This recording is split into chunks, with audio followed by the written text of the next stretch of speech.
Sir, you're charged with especially aggravated kidnapping. You're also charged with aggravated assault, and you're charged with theft of a firearm worth less than $2,500. You're talking about stuff that is not relevant. Hello and welcome to the Court of Public Opinion. I am the Recovery Addict, and boy do I have a case for you today. Why is the dog chewing on this guy? I think they have got the wrong guy there. Got the wrong guy. The dog was biting him. He roughing him up quite a bit. There's a lawsuit. My plan was not to go upstairs and go to sleep. My plan was not to, he'll be up here any minute. But you willingly went upstairs and went to sleep. No one forced you to go upstairs. And my plan wasn't also to leave him in the suitcase. So why didn't you take him out? Because I went upstairs and then I fell asleep. But why didn't you consciously think he's asking to come out? I didn't do it intentionally. I didn't do it intentionally, you guys. I didn't do it intentionally. Is that correct? That's correct. Welcome. Speaking of somebody who did do it intentionally, Ayden. Ayden Victor, it's been a while, but you're not new to this. Congratulations, you are first in chat, my friend. Yeah, this wasn't your first message, the haha, well dang, but I like that one better than the yo that you won with. So we went with this one. Congratulations. That was terrible. Yes.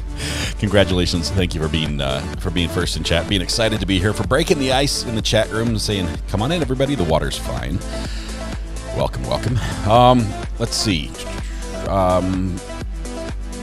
Brenda, hang on one second. Put an S on the end of this one if you haven't already. Gifts, and then it will work. I think it requires an S on the end. Let's see. It was intentionally on time. I was intentionally on time today. It's a Christmas miracle, says SW. Wonderful. Good to have you here. There's a little bit more glare on my head. This is like there's a light that's just shining a little. I think I just need to raise it up like another 2 inches and it'll be fine. Always fixing something around the studio. One day I'll even have to clean it up and tidy it up because it's a mess. I'm not just talking about cable management, which I also need to handle. All right, wonderful. Ayden, I was going to say, you can't spell repeat offender without Ayden. So thank you, Ayden, for being back here in charge of the internet today. Appreciate you. Let's see. Parrot Court says, I've got Law Talk with Mike, so I'm live on my TV and iPad right now, RA on my phone. That's a good mix. You can't go wrong with Mike. Though I need to get one of his screaming goats. I really do. It would go well with the pickle. Let's see. Anyone see the Santos live Monday with that dude that she kept on Zoom for like 3 hours? Wow. It's a long Zoom call. That's a long time. All right, we have, I knew Kim R would not continue to be first in chat. This is Kimby. I hate slow mode when there's only 20 people here. Maybe we should try to leave slow mode off, especially when we're not live. That's a great idea, Kimby. I like that. Hang on, I think our internet owner is calling in to gloat. Hold on one second. Call from Mr. Ayden. I think our internet owner is calling in. Hey, Ayden, how are you doing? Well, how are we, Mr. Scott? I'm doing well. What'd you have for lunch? Did the pork egg rolls today. A little bit of soy sauce. Probably had more than I should, so I'll probably have like a food coma here shortly. Nothing too spicy? No. How was your ghost pepper? Well, I just wanted to. I let the chat know when I first won the internet that it is on my page. I sent it to your text. I sent a text to you of the video. It's on the site now as well. I got the video, but I can't get the audio to play. It just interesting. So I'll have to figure it out. If you go to the YouTube page, it's up and running on my page, and so it's only about a minute and a half long. Is this the video of you eating it or recounting? Consuming. No, consuming. We still haven't discarded the evidence, and I'm dreading every moment leading up till. Yep. And rightfully so. Yes, wow. But the minute and a half video of me consuming ghost pepper is currently live and active for the world to mock me. And you know when you surprise or sort of put the 15-year-old teenage son in shock, like that you've done something stupid, like incredibly stupid to a degree you probably aren't even aware of? That's what occurs. So. in any event, no, it's not Ayden. It's Rebel. Remember? It's sorry, Rebel. I'm like, why Rebel's is it not the working? command. Rebel. Sorry. Yes, Rebel's the command.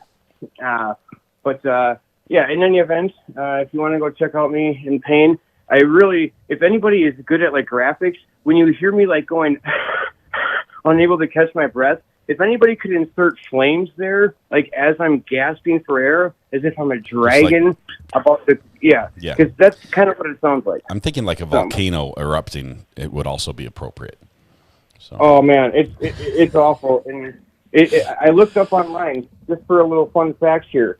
So the ghost pepper in 2007, the ghost pepper was ranked the world's hottest chili pepper with a Scoville score of over 1 million, which is 400 times hotter than Tabasco, 200 times hotter than jalapenos, and 6 times hotter than a habanero.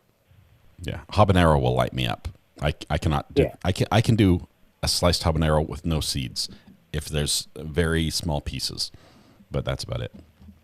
I don't envy you. I know. No, I just wanted to check in, let everybody know if you want to mock me, it's at your disposal. So you can't look can't look forward enough to the second half. So have a great show, buddy. Part 2. Good luck. All right, love you, man. We'll see you, man. Bye. Yeah, bye. Poor Ayden. That challenge is one I will never do. Because it will kill me. Linda Bearclough says, Recovery Addict, can you please explain how you're following this case? Are you covering morning and afternoon sessions? Sorry, confused. Linda, I am covering both sessions, but what we're doing right now is we cover, because it's in Las Vegas, it's in Nevada, they're still waking up. It's still morning for them. So they won't start trial for another half an hour, 27 minutes. That's when they start for the day. So we're going to cover that live, but then they go till like when we normally end, and that's their lunchtime. So what we're doing is we're watching the first half of the day live, and that's what we're doing now, and then we'll watch the second half of their day tomorrow morning while we're waiting for them to wake up. So it's a little confusing. So we watch half of it live and then half of it on the replay. If for some reason you want to watch all of it in the same day, I would highly recommend you can either watch it with me or watch the first half with me, or you can watch both halves with Brandy Churchwell over on her channel. She was in chat here this morning. She's wonderful. We are great friends. I realize, sorry, I'm choking on my on my words here. We're great friends. We realize that right now it looks like we're competing. We're not. The internet is big enough for both of us, and we just have the most respect for each other. I wouldn't mind. I wouldn't feel cheated at all if you thought, hey, I want to watch this with Brandy. That's awesome. That's awesome. Or if you want to watch it with me and then with her part of it, or both. There were some people who watched half with me yesterday, the tail end with Brandy, and then came back and watched the tail end with me again in the morning. That's great as well. I just found, according to what YouTube tells me, most of you are not up or are not watching later in the afternoon. And so I thought I would try to move it around to the first half of the day. So it's a little bit delayed. It's half delayed and half live. Does that help at all? Did I muddy the water appropriately? Let's go, Skywriting. I like the name, Skywriting. That's awesome. We have no audio yet from the courtroom, so hold tight. We'll be going here in just a couple minutes, 20 minutes or so. Sorry. Wow, got the hiccups. Okay, there we go. They're gone now. I'm not going to do it anymore. I just willed them away. It's really hard choosing between you and Brandy. Love you both. Lynn, I'm sorry. You're going to have to get another device and do both. That's the only solution. The Fowler kids are here. Hey, guys, miss this group. Sorry, the man with the pigtails for some reason causes me anxiety. I've been avoiding this story. The Fowler kids, this morning's live stream or yesterday's afternoon, that's definitely one to miss because that was an interrogation video, and it's just him talking nonstop, and it's awful, and the audio's bad as well. So it's terrible. I tried to update Brandy's message here when you type the ! Brandy in chat. So now it says Brandy Churchwell has the best charts, the Lucy Cam, and all the 13th jurors over at, and then there's the link. So hopefully that's a little more accurate. Let's see, consensual channel hopping with Brandy. Awesome. You're welcome for the heads up. I think it's going to be better. The Fowler kids, we still have one more video that's really going to feature a lot of him talking, and that's going to be the walkthrough video he did with the detectives, where he reenacted the events of that night, like driving home, coming in through the garage door, where he saw his wife, where he was standing, what he saw, where he got his gun, how he did the shooting, all that. Ashley said, you decided to do the fleece blanket. I was lurking and cleaning and heard you talking about the design. Yes, the design we're going for is this one right here, or a version of this. I've got this one ready, and I think this is actually the size of the blanket or the dimensions of the blanket, like to scale. So however this is blown up, I'm still trying to get everything working properly because I want to make sure the seam, like some of them have like a hemmed edge, and I want to make sure that doesn't like cut off like the R in recovery and the T in addict. You know, if it cuts off all the words, that would be no good. But we're trying to do that. The walkthrough, is that correct? Walkthrough video was clipped in the opening statement. Just wow. Yeah, it's crazy, and that walkthrough video is really going to be one of the biggest obstacles the defense has to address because the evidence, the physical evidence, doesn't match up with his story. The mask, the gloves, the shell casings, the lack of blood in certain places where there should be blood, it just doesn't match up. And also the timestamps, the time things. What are your thoughts about a notebook with the design? That would be great. I was thinking we could probably do another mouse pad with that design as well, and a few smaller items. I'd like some smaller things. I know not everybody wants to have something huge in their house. They're like, I already have all the blankets I need. I don't need another. So we could do something smaller. Maybe even the wrap on a mug, so all the words are sort of wrapped around a mug like that, if I can get it to work properly. So I've got a few ideas for that, but that would be good.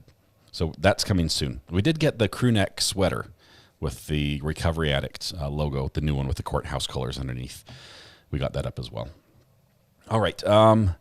Let's see. Jacob says, Recovery Addict, read my chat a bit higher up. Let me look where it was. I'm scrolling. Not the seeds in the pepper that burns. It depends on the amount of white veins in the pepper that determines the heat. Fun fact, I did not know that. Because I've had a pepper like caught in my tooth, and it was like it was from a habanero, and I thought I nearly died, but I didn't know it was determined by the white veins. The seeds are hot, but all right. Thank you, Ivan. We appreciate you taking over the internet today. So do great with that, and we'll be happy. Great. Now I can do that part with Brandy for the second part. That would be great. I would love it if you did that. I also often pop over there just a little bit just to see how tomorrow morning is going to start off. Let's see. We're just waiting for court to start right now, so we're not missing anything right now. I'm just trying to answer a few questions. Like the mug idea. I'm thinking an insulated mug for the next one, Ashley. A couple of you have said you want an insulated mug with like a straw. I'm not sure the metal straws or what they do, but something that's more of a tumbler style. How about stickers? We have a few stickers. That would, Lori, here's one. I haven't said this to anyone yet. Long time ago, one of the first products I ever made for supporting a company that like advertising my company. And this was when I was just starting off doing wedding videos. Okay. Which I have to say, I hated doing wedding videos. But when I first started out, I made a magnet, a refrigerator magnet that was like the word poetry. And so it was this big magnet with all these words that had to do with weddings, and you would take them and break them apart on the pre-cut little slots, and then you'd have all these magnets, and you'd make magnetic poetry on your fridge.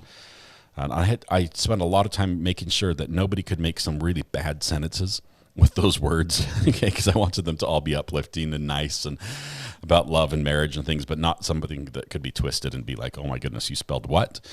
But that was fun. So I might do something like that with some of the commands as well. Peter Steele, did our defendant testify in the first trial? I don't think he did. But I could be wrong on this one. How about doing magnets for a fridge? We have a couple magnets available right now. I think we have the courthouse, the Recovery Addict with the courthouses underneath available as a magnet. We also have the Recovery Addict logo, the one that we show right here, that one right there. I think we've got that as a magnet as well. We've got a few. We've got a few out there. Okay. Let's see. There's a fridge magnet. Thank you, Samantha, for linking those. I honestly, I cannot find the products, but Samantha can. I know they're in the store, but I have to search for them. Let's see. Cindy's crazy. My daughter, pregnant with first child, exciting, is arriving today at 6 p.m. I'm running around with cordless headphone listening, cleaning the kitchen, trying to get it all organized. Well, I'm glad we can help you get your work done. Is there an official Recovery Addict tattoo stencil yet? No, but I will say I'm working with Cachette to work on a more official looking logo. We love the logo picture with the pickles and the courthouse and the court, the gavel and everything. But we're looking for a logo that can be a little more official that I can use in other capacities. And so we're working on that right now. To be available soon. Okay. SW, I've never heard of the poopy list. I'm pretty sure I don't want to Google that either. So you might have to just tell us in chat. Okay, thank you so much to check the store a little closer. No, it's all right, Selena. You would never have known to look there, so I hadn't told you. How can I find your video for Ayden? Type in !rebel in chat. So !rebel. Carol will give you the link to Ayden's YouTube page. Thanks. Thank you, I think, SW. I'm not sure, but I'll say thank you. Jen, good to talk to you over the break. Thanks again for taking my burner call earlier. Looking forward to what Tennessee has to offer in person. Appreciate your tips. Glad I could help you out. Thank you for calling. I appreciate that. Love my Yeti mug with my RA sticker on it. Red pen. It looks really good. But we're thinking something similar to that. We'll have a new one coming soon. All right. The poopy list is a safe Google. I hear what you're saying, but for part of me, I just can't get to do that. All right. Let's see. I remember when this chat did a poll, 30% of us were left-handed, which is higher than average. I am left-handed, even though I'm using a mouse with my right hand. I promise your family will love this. Okay, I will. I'll look at it. Let's see.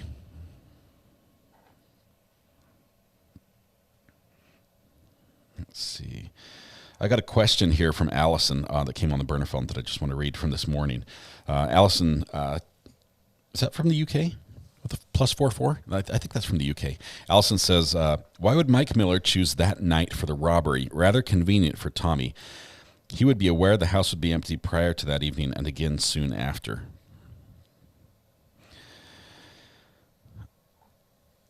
Yeah, it's a perfect time. They need it to be right then. Let's see. I also I've got a picture. I'm not going to show it, but I've got pictures of Matthew meeting some of y'all, which is great. Let's see. Okay, we've got a ton of messages. I owe everyone an apology. When I started out, I said I was going to try to answer every message I possibly could for as long as I could. I am past the point where I can answer every message, and I wish I still could, but the messages come in so fast, and for me to do a personal response to every one of them, I just can't. And I feel awful. Like every time I look at my burner phone, I'm like, I feel guilty. Like I should be responding. It's like, but I have to do this and this. And, so I'm sorry. I do love reading your messages, and I will try to respond when I can, but I can't promise a response to everyone. I do get your messages, though. Thank you. All right. I'm not a camel. I'm not a camel. Let's see. We need this down and this down. And I don't think we need that up either. I think we're good just with these. We'll keep that up for a little bit. All right. Any other questions about this case? Oh, here's the poopy list. There we go. Okay, it says wiki, so I'm trusting you on this one.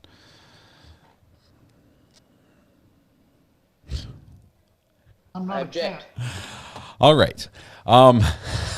So, what's the command for the terrible lawyer? Are you talking about the oops? Exclamation point oops. Is that the one you're talking about? Or I didn't respond to some of my early messages anyway. Well, they were just no good, Adam. They were just really bad messages. I'm just kidding.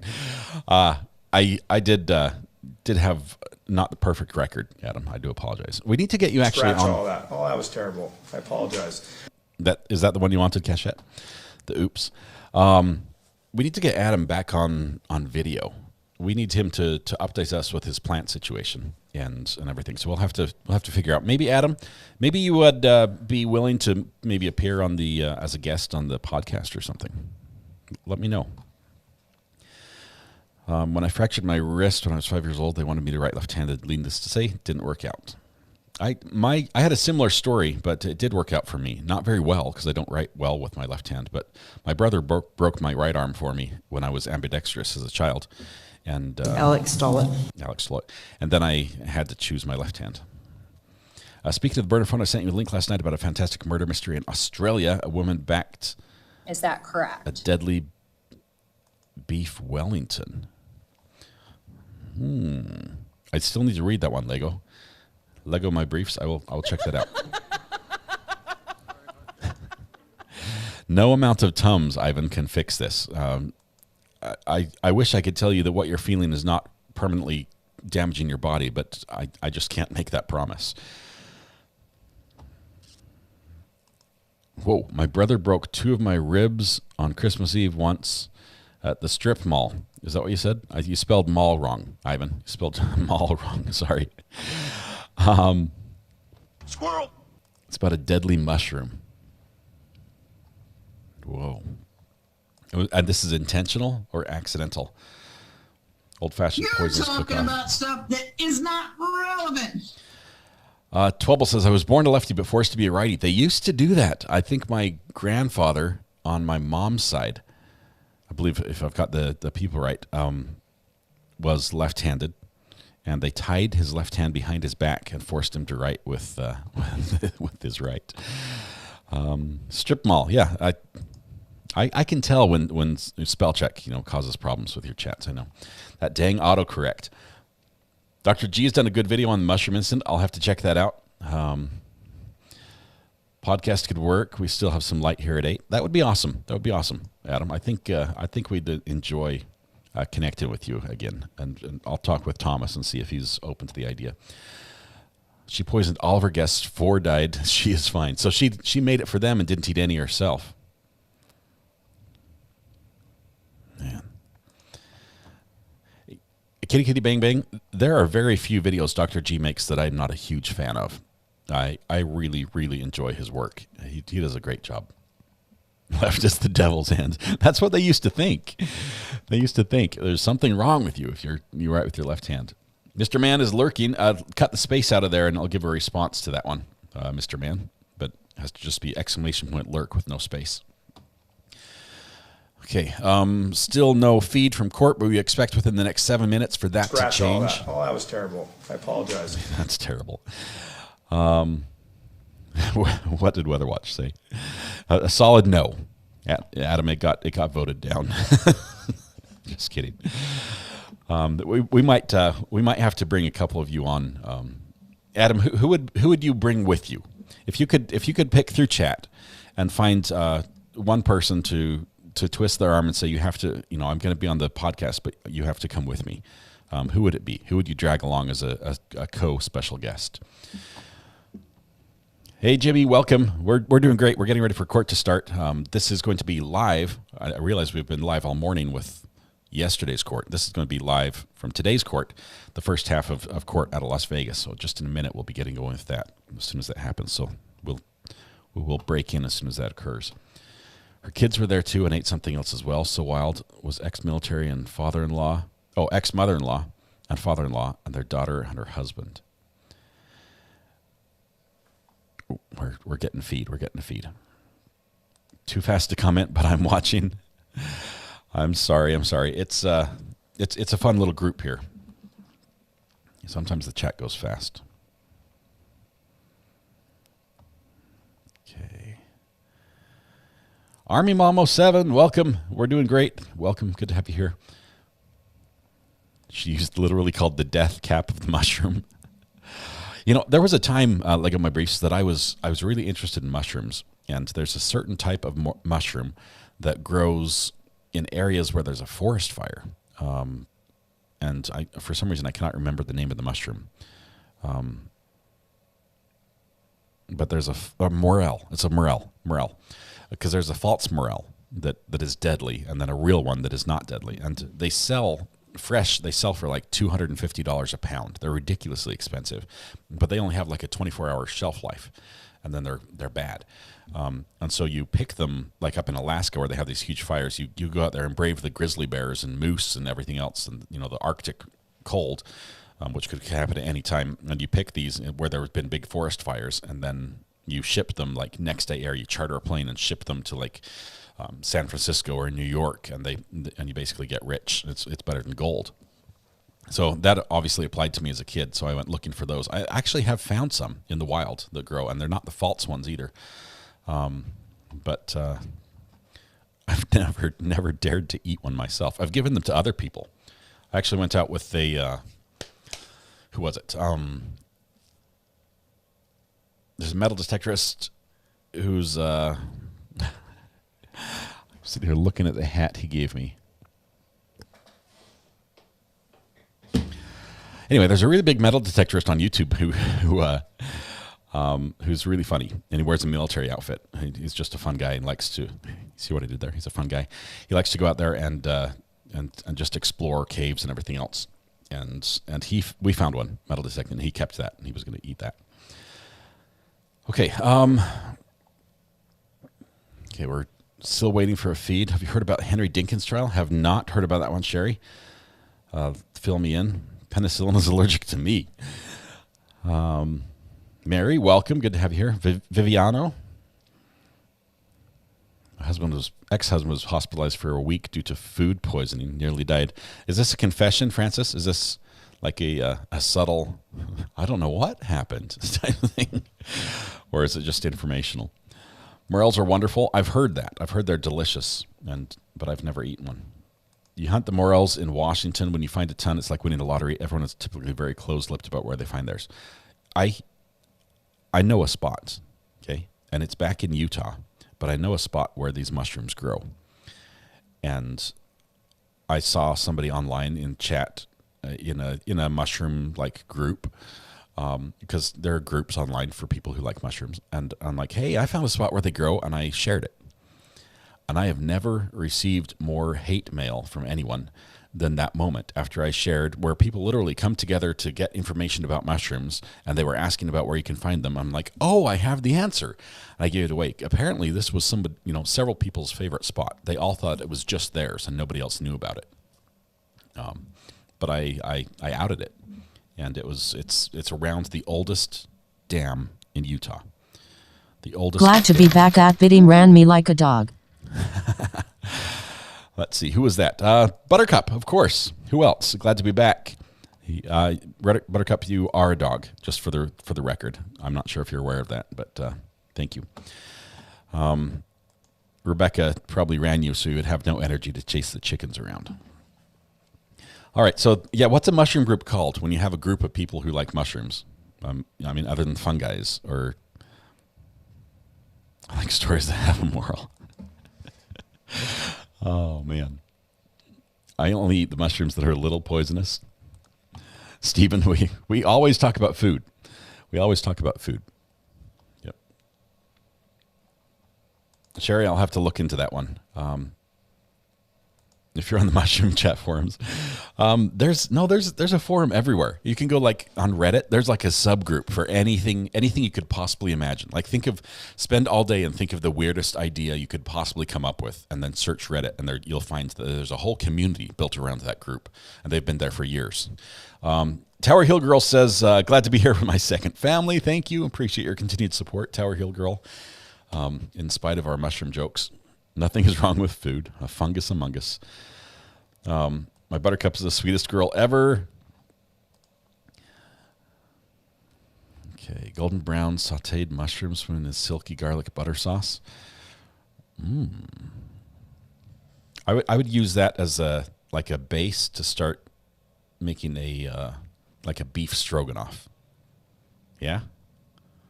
So beef stroganoff with that golden brown sautéed mushroom sauce. Yeah, that's what I'm thinking. And the pictures are coming in. What a great channel this is, Mary. We're sort of all over the place this morning. We are waiting for the feed to come from the courtroom, which has been late a little bit, but it's straight up 1:30 right now, so it should be starting any second now. Audio's turned on. We'll get it just as soon as it's available. Let me turn it down just a bit in case they raise the feed volume a bit. There's a group for everything. Yes, do be careful. You don't want to. Some groups you don't want to be part of.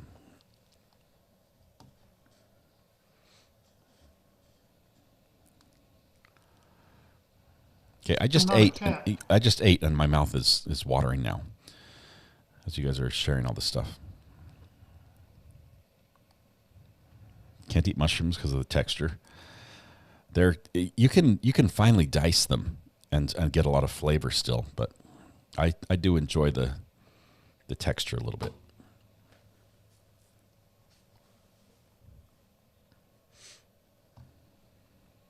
Do you know if Michael had a criminal background?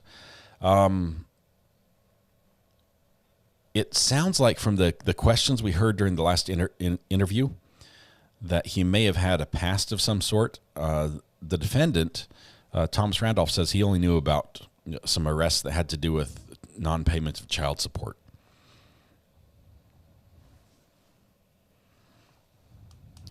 But I don't know. I don't know if he had a criminal past. What evidence is restricted from the first trial? Basically, anything to do with the trial, with the trial of his the second wife's murder, or death, I should say, because he was acquitted of that one. But anything that has to do with her trial is probably not going to be brought up in here. So prior acts. Think of anything he did bad that may be on his record, or he may have been allegedly charged, or may have been charged with. That's going to be kept out of this case. Do you get a point for a conversation starter? You should. That's 2 gold stars for you, Lego My Briefs. You're currently leading. The rest of us just have 1 for sitting through that long interview. Yes, that happened yesterday afternoon. There's your buttercup. All right, I see the picture. Are those irises? He's peeking between the irises. I think I know my flowers. Okay. Let's see.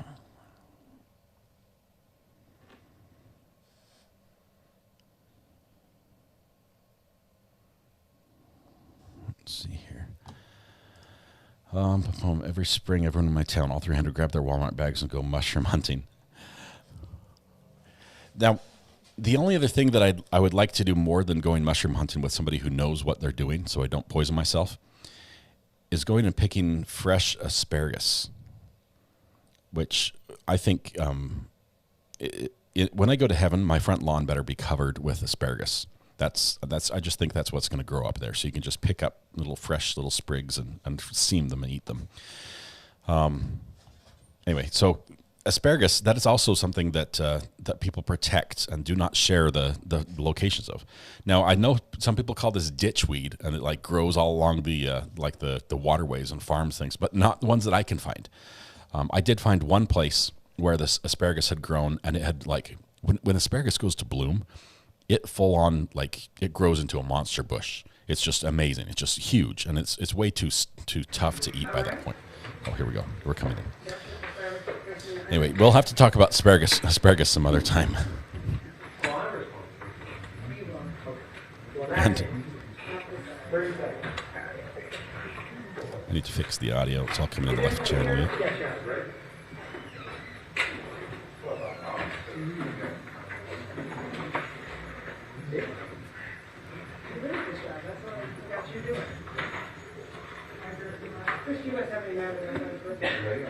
I see the demon puppy up there on the table outside. It's a big dog now. It's not a puppy anymore. Okay, here comes the jury.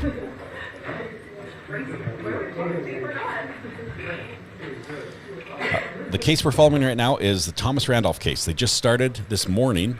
Well, it's still morning there. It's like 10:30 in the morning in Las Vegas. So this is their first business of the day.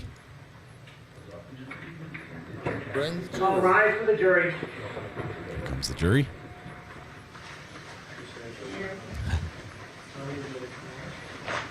I was thinking something from Wolf Mother. There's only one song that anyone knows from Wolf Mother.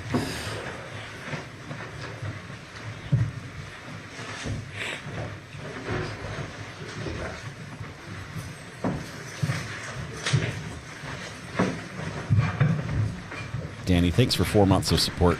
Appreciate it. Your Honor, the jury's all present and accounted for. Record back on the record is C250966, stating Ladder versus Thomas Randolph. Make record that Mr. Randolph is present with his attorney, deputy district attorney on behalf of the state. Will the record state ready to the presence of our jury? Yes, Your Honor. Yep. State, you may recall Detective Moss. Okay. Aaron, if we can get Detective Moss. All right. Detective Mogg is still going to be up on the stand. He's the one that was asking most of the questions during the interview that we watched earlier this morning. We're probably going to get the walkthrough video from him as well. Ooh.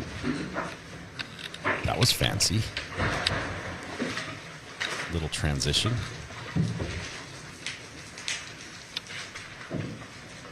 We're looking through the Elmo at the judge. The Elmo was poorly positioned. Thank you, sir. You solemnly swear the testimony you're about to give in this action shall be the truth, the whole truth, and nothing but the truth, so help you God? I do. Thank you, please be seated. State your name for the record, please. Clifford, C-L-I-F-F-O-R-D, Mogg, M-O-G-G. Thank you very much, Detective Moss. Ms. Buckingham. Thank you. Your Honor, we ended yesterday's proceedings. We hadn't played like the last 8 or so minutes of what's been admitted as States 314, so we're going to, with the court's permission, finish that and then I'll resume questioning. Okay. The song is Joker and the Thief. Okay. Do you have his property? Yeah, I do. Keep it in my car. All right. I think what we do now is see if we can't go find this apartment that Mike lives at. They don't know at the gate. They don't know him at the gate? Okay. So yeah, if you can direct us over there, we can go see that, and then and get you back to your house, and we can see how long it's going to be there, and you can make whatever arrangements you need to make, and we can give you a ride wherever you need to go if you need that. Or, are there any questions you have for us right now?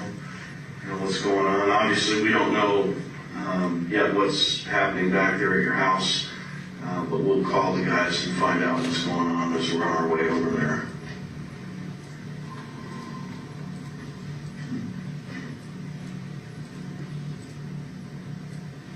The cars and stuff will still be there. You won't be able to use them, or what?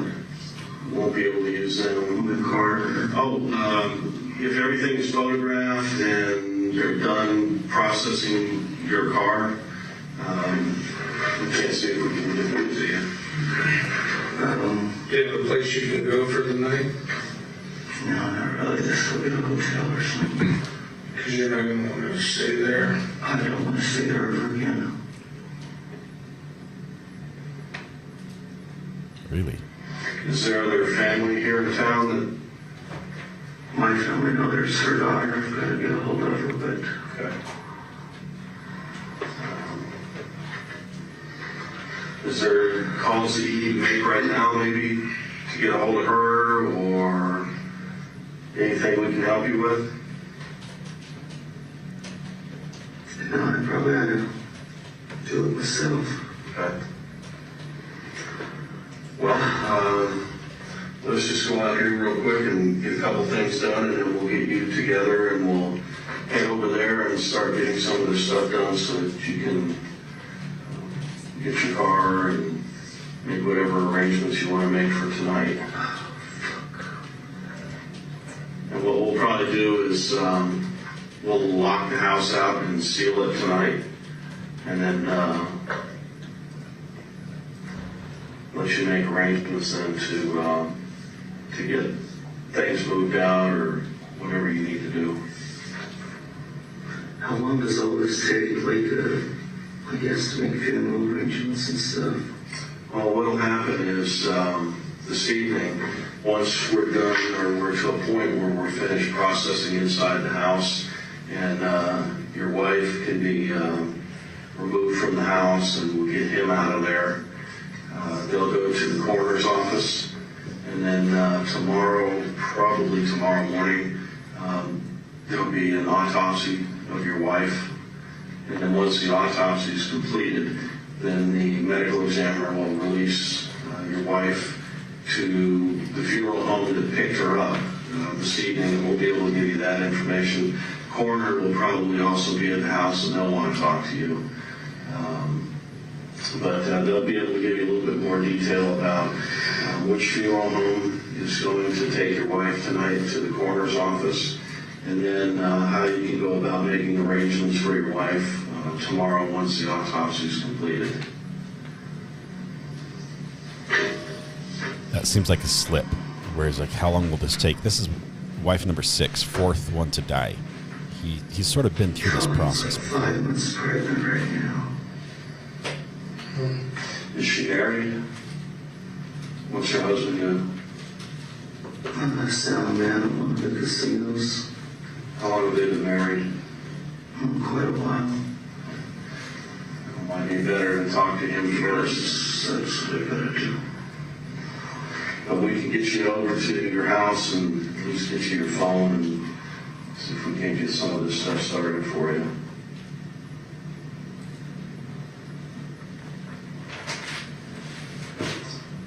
Any other questions you have right now?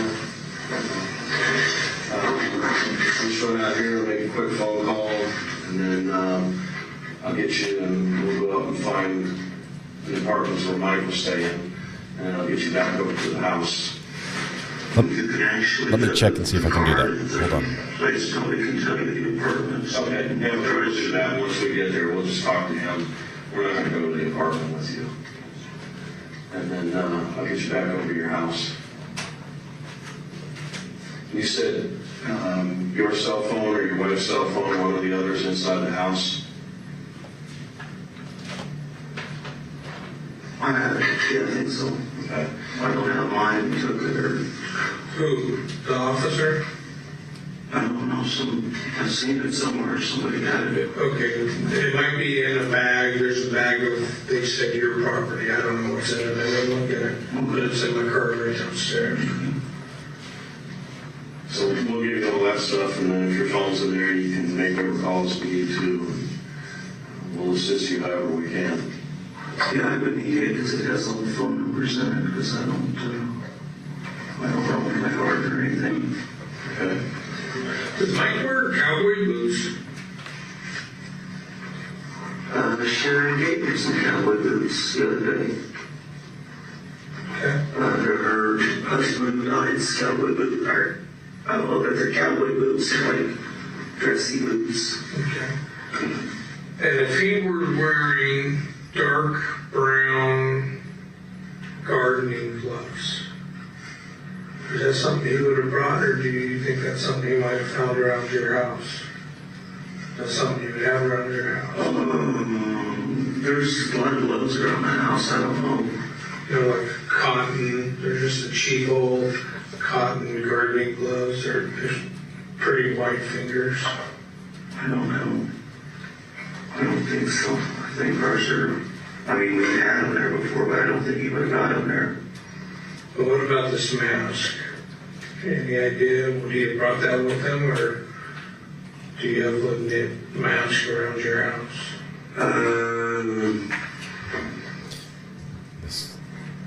I probably did those have captions some off. masks in the, they're not like that though, they're more like a motorcycle. I got them for Christmas one year that kind of slide. They're like DuPont or something would make, like, I want to say Kevlar, but that's something. Rubber legs. Like what? Nomex? Yeah, like diving stuff, like diving gear. Oh, neoprene. Yeah, it could be like that, yeah.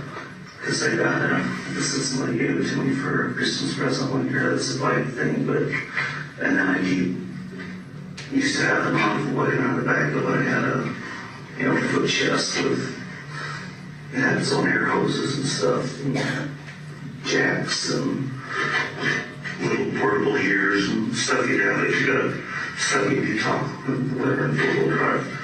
Extra clothes and stuff, and there might be a mask in there, but I think it's that neoprene stuff. And it could be, I think it's for a long time. All right, let's just step out here for a minute. I'll come back and get you. Do you use the bathroom where you're I do, actually. All right.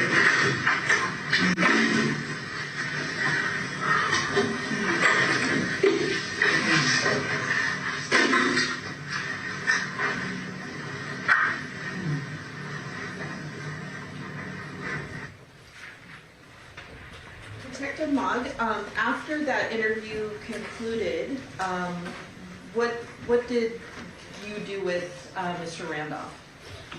So we allowed Mr. Randolph to use the bathroom. Then we took him to the Painted Desert residence area off of Van Road, and I believe it's Centennial and 95 in that area.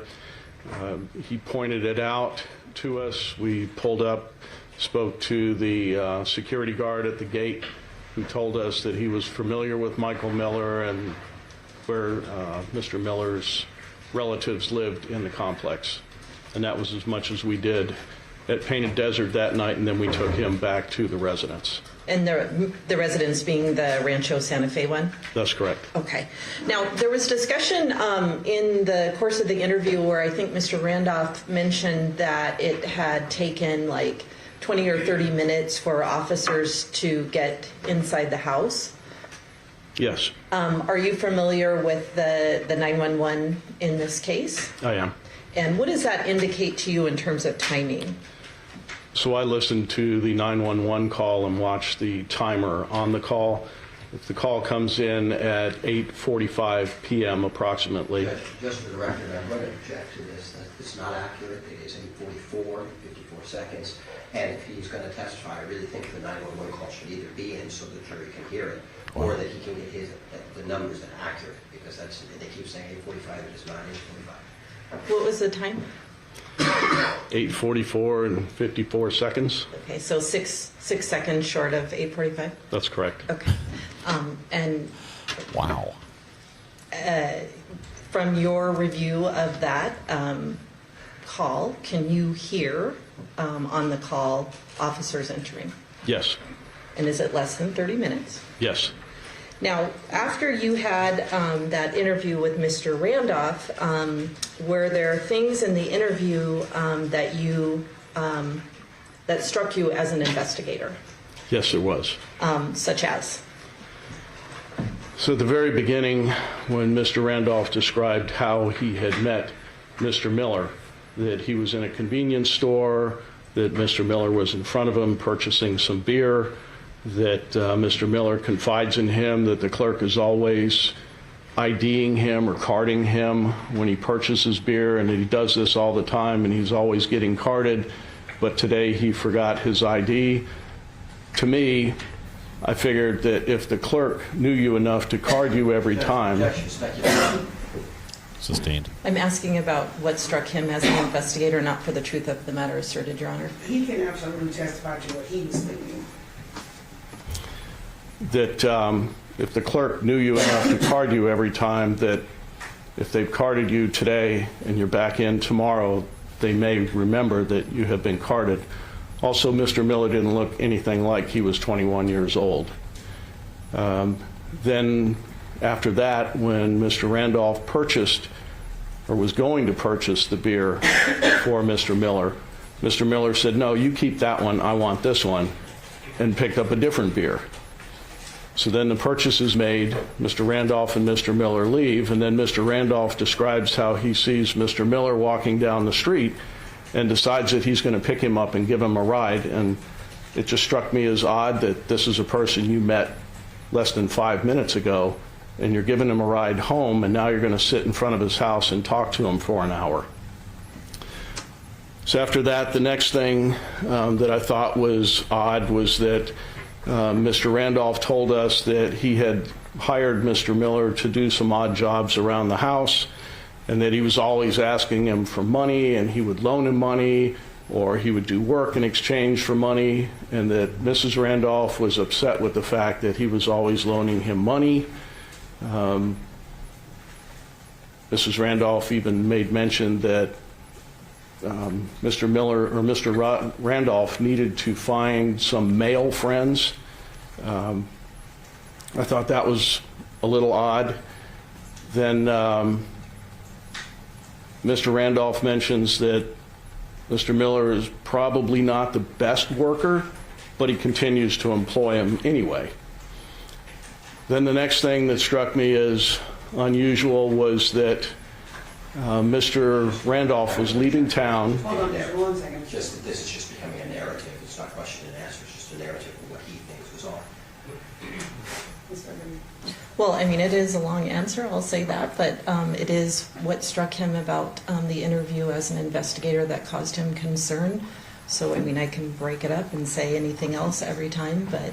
I'll allow him to testify to what struck him as an investigator. The next thing I thought that was odd was that Mr. Randolph and his wife purportedly were leaving the next day to go to Utah, and I believe he said that Mr. Miller was aware of that.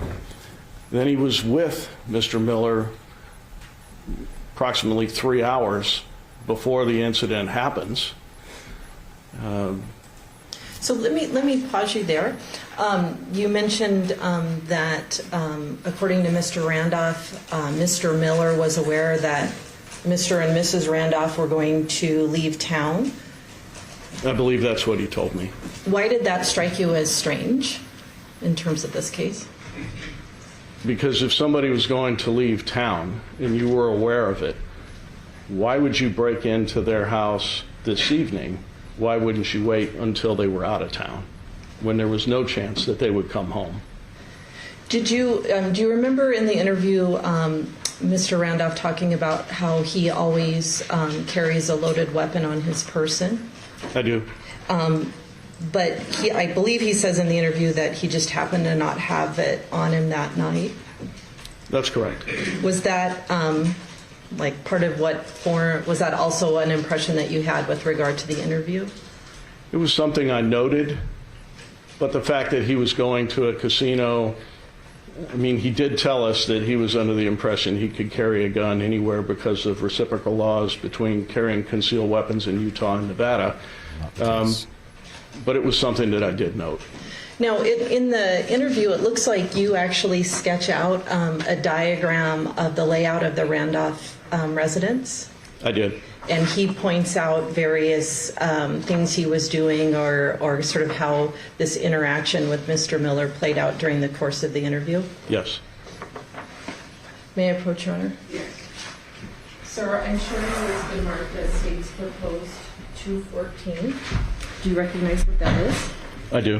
What is it? This is a crime scene diagram drawn by our crime scene investigators. Now, you sketched yours by hand during the interview, but does this exhibit fairly and accurately depict the layout of the Randolph residence? It does. State moves to admit 214. No objection. Okay, 214 will be admitted.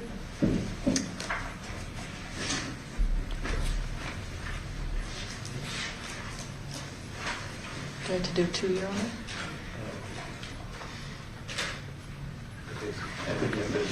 Come on, Elmo. Now's your time to shine.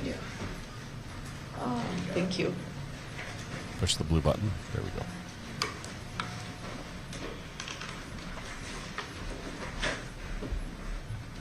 go. Okay. Detective Ma, can you see that on your monitor? Yes. Okay. Can you just overall orient the members of the jury, like where the garage is, where the front door is, where the backyard of the house is? So the garage is where the 2 vehicles are illustrated. That would be on the north side of the house.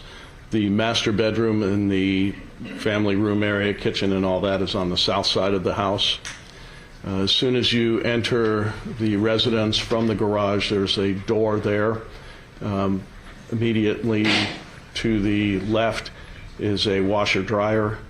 Then as you pass the washer-dryer, the next room there is what I believe was an office. Then just down from that is another room that Mr. Randolph referred to as his drum room or his music room. Then at the end of the hallway on the south side of the residence is the master bedroom. Just north of the master bedroom, as you're coming back north in the hallway, on the right-hand side would be the bathroom.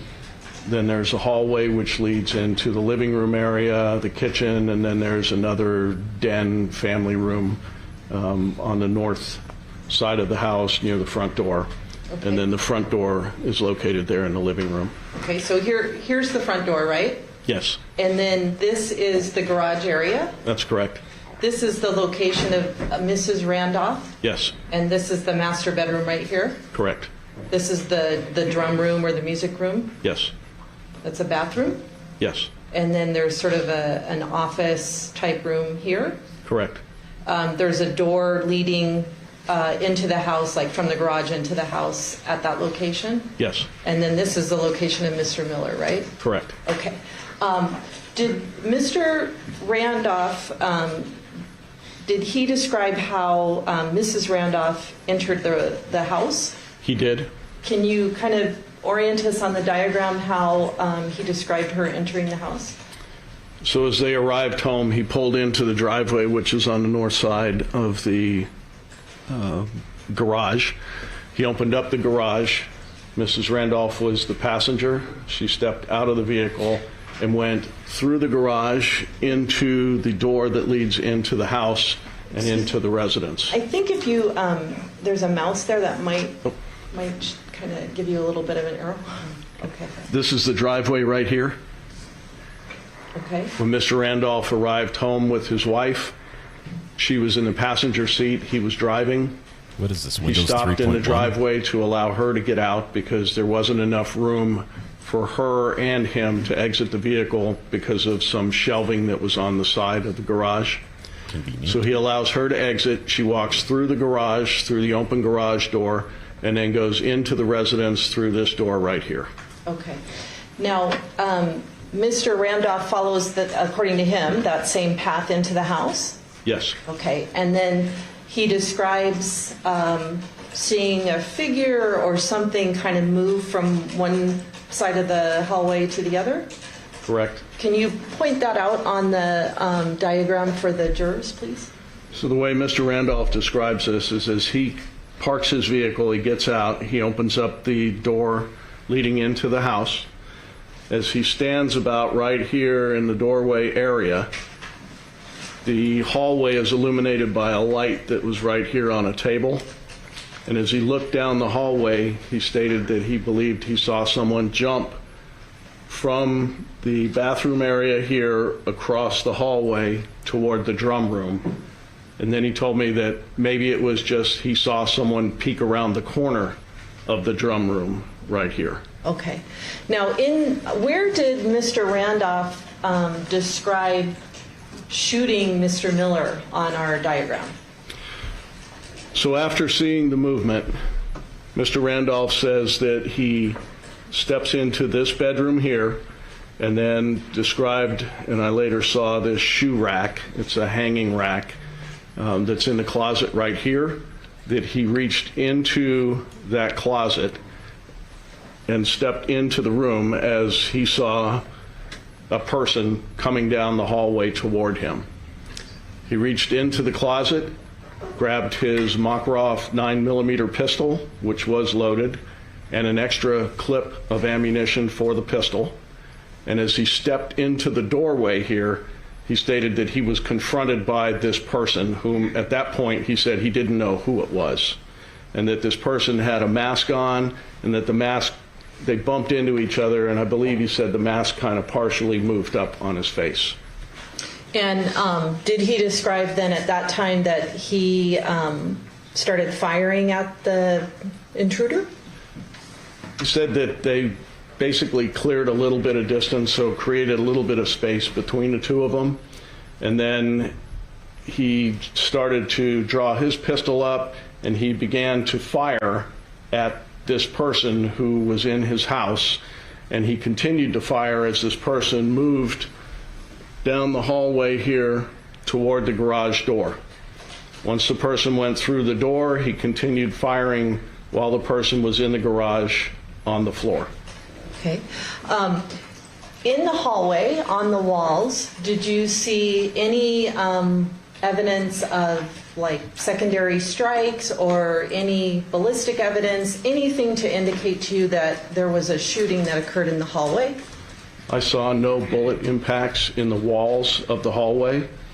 The only cartridge case that I saw was on the floor near this doorway down here leading into the garage, and I believe that's marked with number 3. Yeah, so it's inside, but it's right at the base of the doorway of the door that goes between the garage and the house. That's correct. Okay. Other than that, no cases, no strikes, nothing to indicate any kind of shooting occurred in that hallway? Nothing that would indicate that a shooting occurred in the hallway based on my familiarization with semi-automatic handguns. Okay. Did he, in the interview, describe to you, did he describe to you where he locates the gun that is used to kill Sharon? He said that the gun, ultimately he finds the gun underneath Mr. Miller's person. I don't recall if he said he found it in his sweatshirt or if he found it in his waistband or if he was just lying on top of it. But the one thing that was odd was he looked in a couple of bags. It's beyond the scope of the question.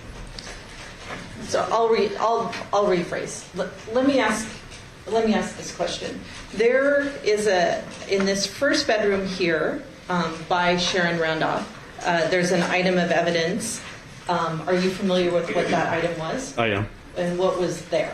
That's a .38 caliber snub nose revolver. It's got about a 2.5-inch barrel, I believe. Okay. And according to Mr. Randolph, he locates that gun at some point when he's administering aid to Sharon? That's correct. Okay. So according to Mr. Randolph, the intruder abandoned that gun at some point? Yes. Okay. And then proceeded down the hallway? Yes. Now, later in the interview, he describes discovering a gun in the vicinity of Mr. Miller? Yes.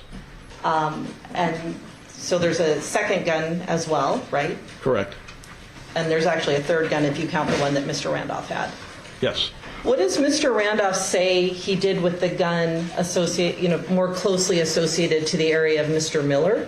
So after he took the gun from the area of Mr. Miller, he carried that gun into the residence through the door, and then at this bedroom doorway here, he said he tossed it into the room. I believe he said he was aiming for the trash can, but it could have landed somewhere else. That pistol was found lying on top of some clothing, which was on top of a black suitcase in this room near the front part of this closet. Okay. So according to Mr. Randolph, the intruder, Mr. Miller, was attempting to exit the residence in the direction of the garage. Would that be fair? Yes. From your observations of the residence, did it appear that there were other areas of the house where you could exit the residence? Yes. Where would those have been located? The front door, located right here, and then the back double doors over here. Okay. I know you didn't have the scene responsibilities, but you mentioned, I think on yesterday, about there was ransacking, or there was evidence of ransacking at the residence? I didn't see evidence of ransacking in the hallway area or the living room area that I went into initially. Okay. I later walked through the scene. In walking through the scene, did it appear that the house had been ransacked at all? No. What did you see in the master bedroom in terms of whether or not there had been any displacement, or how would you describe how that looked? So when I first walked into the master bedroom, this is after I completed the interview with Mr. Randolph, I noticed that there was a couple of drawers pulled out of a dresser in the bedroom, and that I believe there was a bra just like hanging over the edge. But when I looked at the drawers were almost perfectly aligned, as if you were to pull them out just a few inches, not far out enough where you would be sticking your hand in there right then. It didn't appear that anything in the drawers was disturbed, and there was nothing lying on the floor.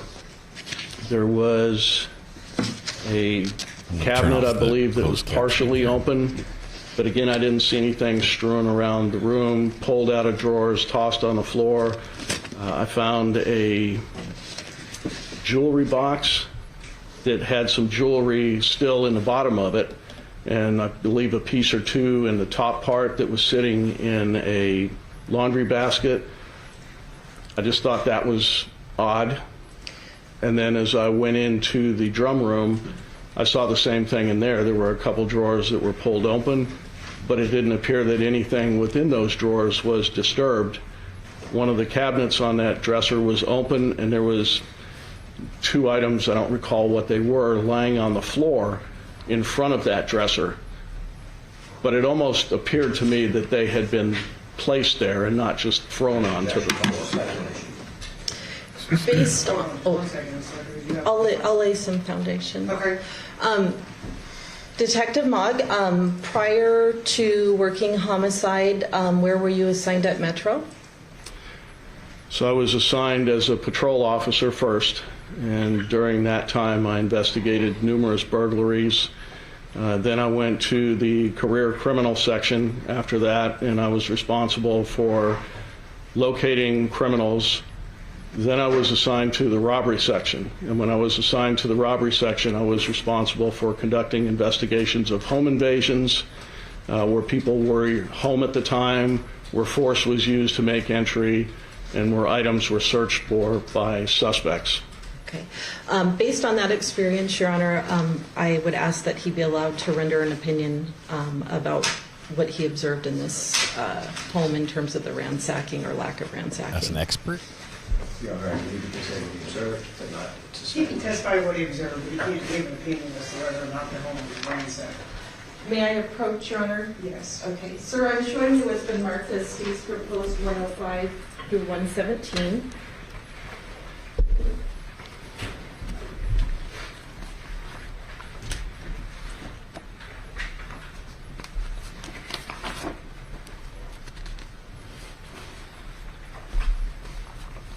We get all three angles of him.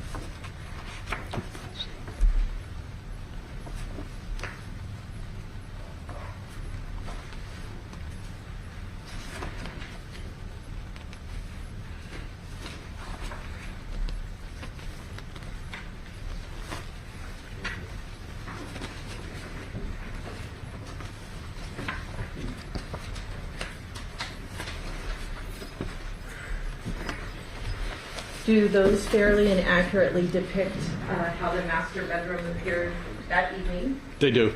State moves to admit 105 to 117. No objection. Okay, 105 and 117 again.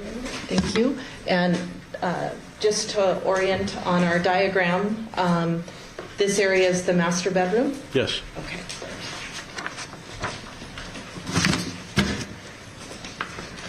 Sir, I'm putting on the overhead what's been admitted as states 105. Let me back that out a little.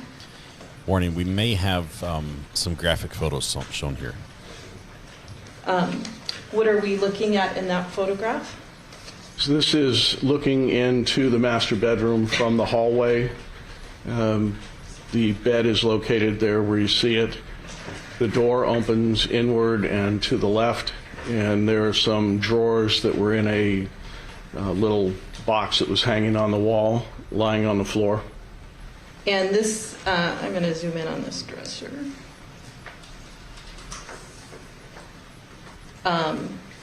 The dresser that we see, kind of more, well, I zoomed in on it in the photo. Those drawers appear to be pulled out a little bit. Yes. When you, in your career, when you have responded to other burglaries and home invasions, is that how a dresser typically appeared? Judge, objection. I think this is vague, ambiguous, and calls for speculation. He's noticed as an expert. He said he has responded to hundreds of burglaries and home invasions. He's an expert. I'm not sure what else. Well, he can testify to what he saw in those photos, or whether or not the jury determines whether or not this is how this should appear, whether or not this is ransacked. That's a jury question that they can answer. Okay, but I think the question I asked was, in other burglaries and home invasions, did the dresser drawers appear like this? He can answer whether they appeared like that in the other, but he can't make a conclusion as to why that is. Okay, so in other burglaries and home invasions that you've investigated, would the appearance of these drawers be consistent with what you had seen at those other crime scenes? That was the first time I had seen drawers lined up that perfectly and not pulled out to the point where you could access the contents of the drawers or the contents being on the floor. I'm going to put on the overhead, this is States 108. What area of the master bedroom are we looking at here? This is just inside the doorway. Okay, and you mentioned that there were some drawers from a jewelry box or a jewelry thing hanging on the wall? Yes. And those appear to be on the floor. That's correct. This is States 109. Let me back up just a little bit.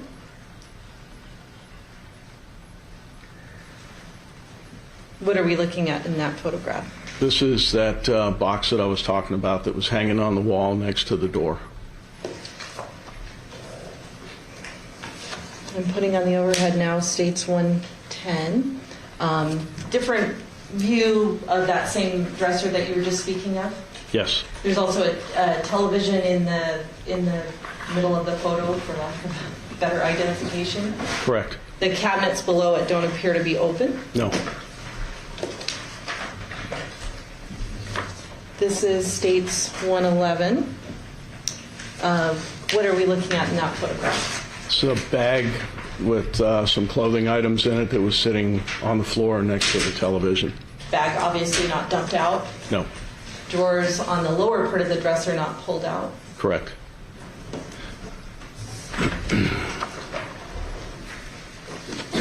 This is States 112. Another view of the master bedroom. Yes. The cabinet, well, let me zoom in.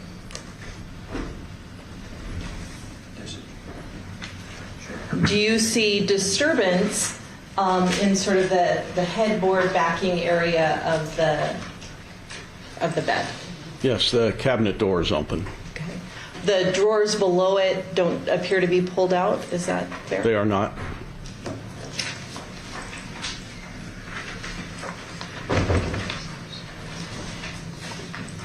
This is States 115. Let me zoom back out.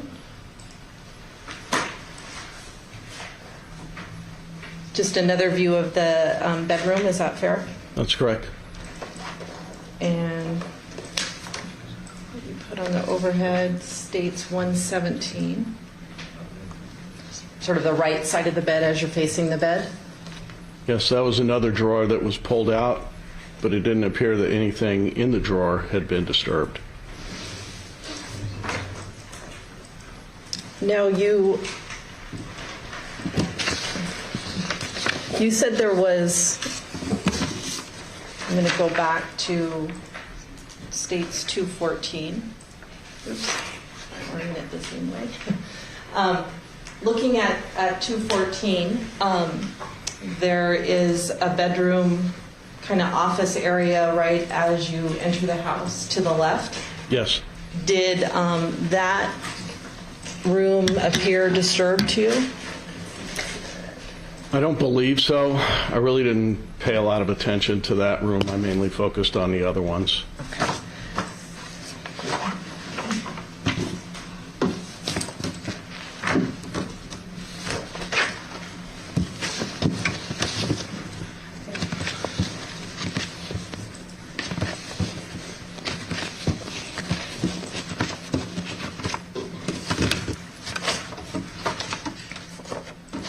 May I approach the witness, Your Honor? More pictures. Please, out of order.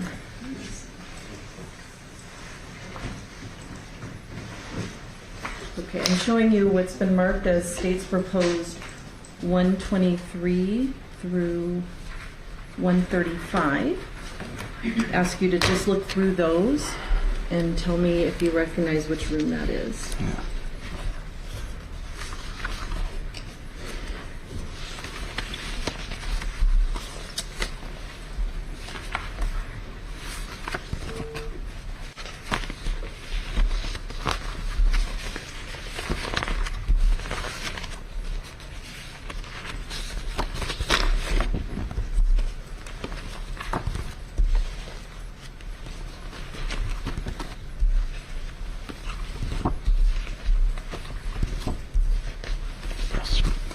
What room is that? That's the office. Okay. And the state moves to admit, Your Honor, 123 to 135? Oh, I'm sorry.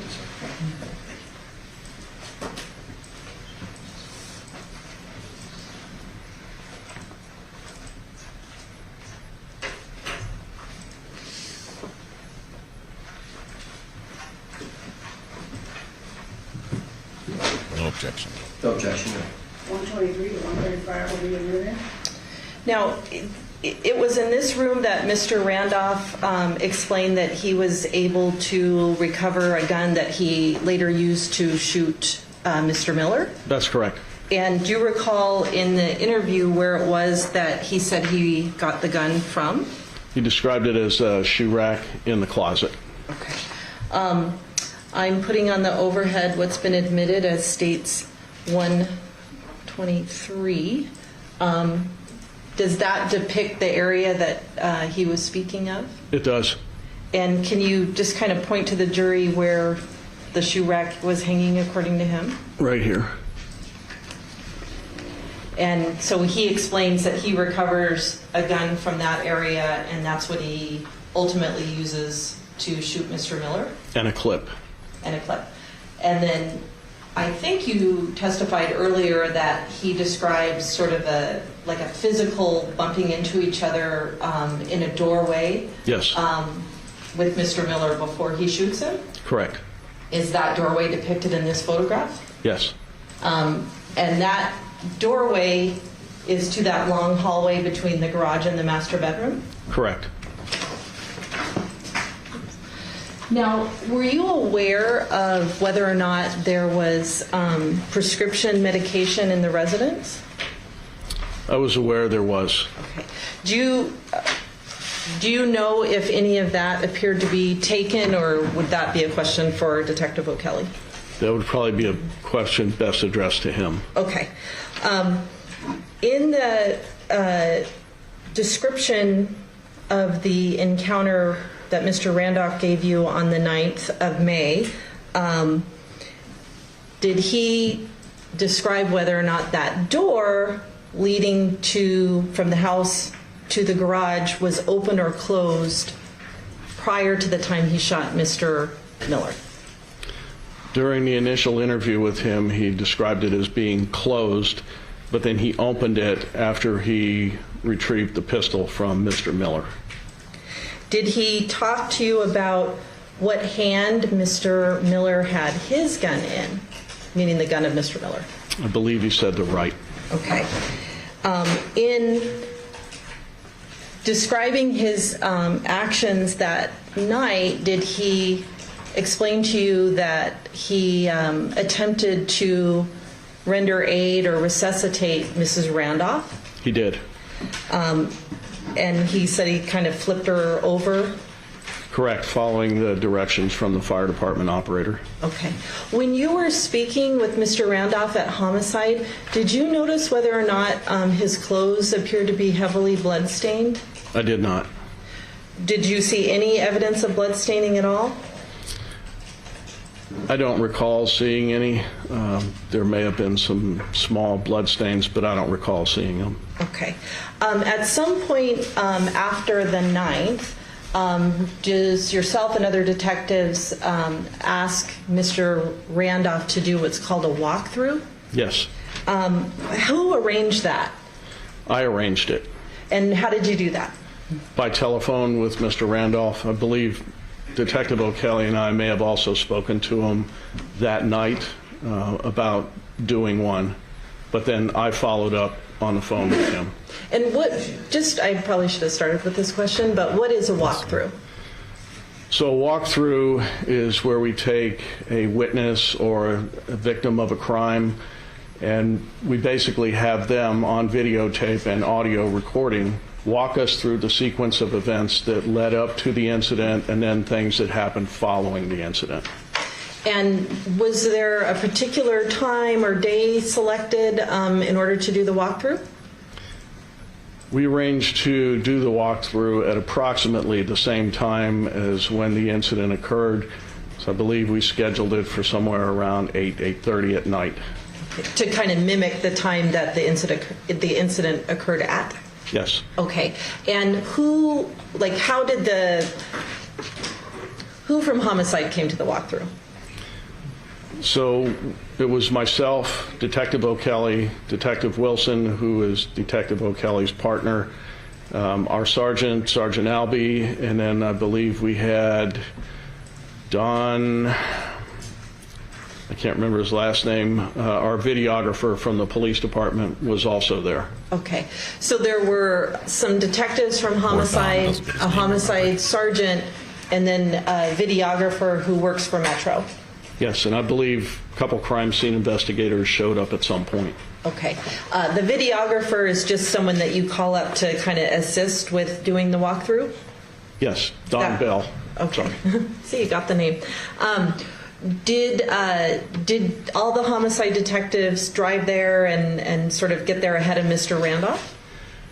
I don't recall if we got there ahead of him or as he got there, but we all arrived there separately. Okay. And then ultimately Mr. Randolph arrives? Yes. Do you remember how it was that he got there? Drove. I believe he was with his brother. And so he arrives with his brother. Yes. Who greets them? I do. And do you introduce yourself to the brother? Or, I mean, Mr. Randolph already knows you, but... Yes, I would have introduced myself to him, and then I would have explained to Mr. Randolph what we were going to do. Okay. And the purpose was for him to kind of walk through within the house what happened, what his version of events was between himself and Mr. Miller that night? Yes. And that recording was ultimately sent to the DA's office and the defense? It was. Your Honor, the state moves to admit and publish 317, which is the walkthrough. No objection, 317? No objection. Okay, 317, okay. This should be more interesting to watch. Oh, sorry. Much better video.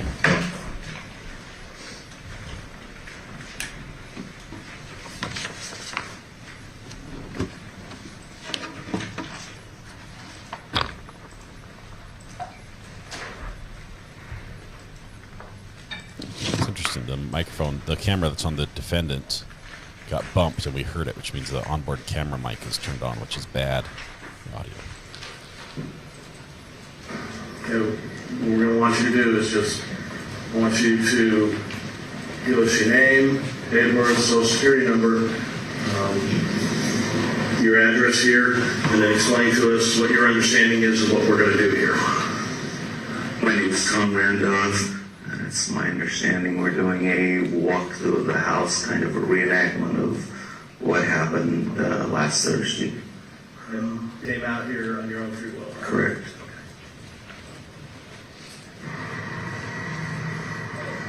Okay. The driveway, about when I start to make the curve, about right. About there, we start opening the door up. I will stop because there's not enough room for both cars to get in there. We can't get both cars in and get both people out. So I stop the car. Sharon gets out. She had the steak and lobster from charcoal grill or something. So she gets out, closes the door. She goes on in, starts walking in. I give her a little bit of head start, get to the door. I start pulling in. By then, she's pretty much got in. I may not be able to get the car in at all because of the people moving the car when they clean, but I'll try.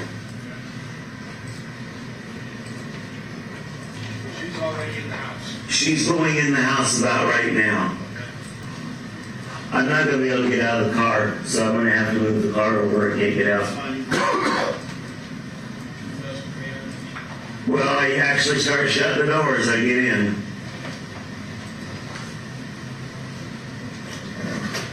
So start shutting the door. As I start getting out,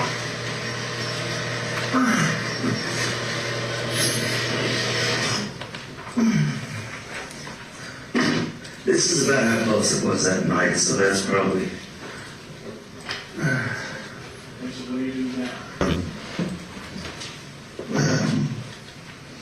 the bag from charcoal steak or whatever, and it's really a bright red.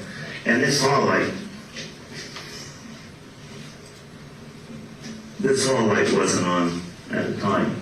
So just about like this, and I turned the light on myself as we got in. And I could see that red thing that was up underneath her, and I thought it was blood. I thought that was blood then.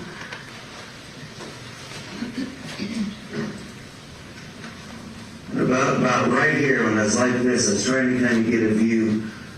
I thought it just seemed like a shadow or something over this way. And I remember that there's the 9mm right up here, because earlier I'd taken all my guns, put them in a suitcase, was going to take them to Utah. And there's also an extra clip. There's a few up there, but I got the gun in the clip. Show us in here where it's at. Right, normally it would be right in here. Right in here. And I still, I was trying to be attentive to where's, what's going on out there. And like I said, I saw him. There was the bad guy, right? I started to run, and I just reached up just like that, grabbed it, stuck it in my pocket, came around just like that, about that. And he's short. He's short. And when I don't know if he gave me an elbow, but as we came around like that, I was kind of coming out. I was actually going to try to be slow, and look out, but it just happened too quickly. Came up, and he kind of banged into me about right here. And he went over to about right here, and somewhere along here, I bit my mouth or something, trying to say something, what the fuck, or something. And he looked kind of like, I don't know if he was looking here to see if there was somebody else or what. And there was he had on a sweatshirt, and I don't remember if I seen the handle in the sweatshirt, if I seen the handle in his pants, but he was doing something, going for something down in here. And as we got up in here, he kind of rushed up on me a little bit, and that's when I pushed him, boom, boom, boom, and he started going out toward the shed. I don't know how many times I shot him, but I just kept right going, boom, boom, boom, and he's just laying there. Just laying there. And I look back because I'm trying to make sure everything's cool. And stepping back like that. About that time, I heard the really, really loud noise. And what had happened is, I guess he hit the refrigerator and the, help me here, the fire extinguisher. Fire extinguisher. Fire extinguisher. Yes. The fire extinguisher fell down. I didn't know what it was, but it made a loud clunk. And I was kind of, like I said, I was kind of looking back because I don't hear well, and I can't tell depth perception, anything.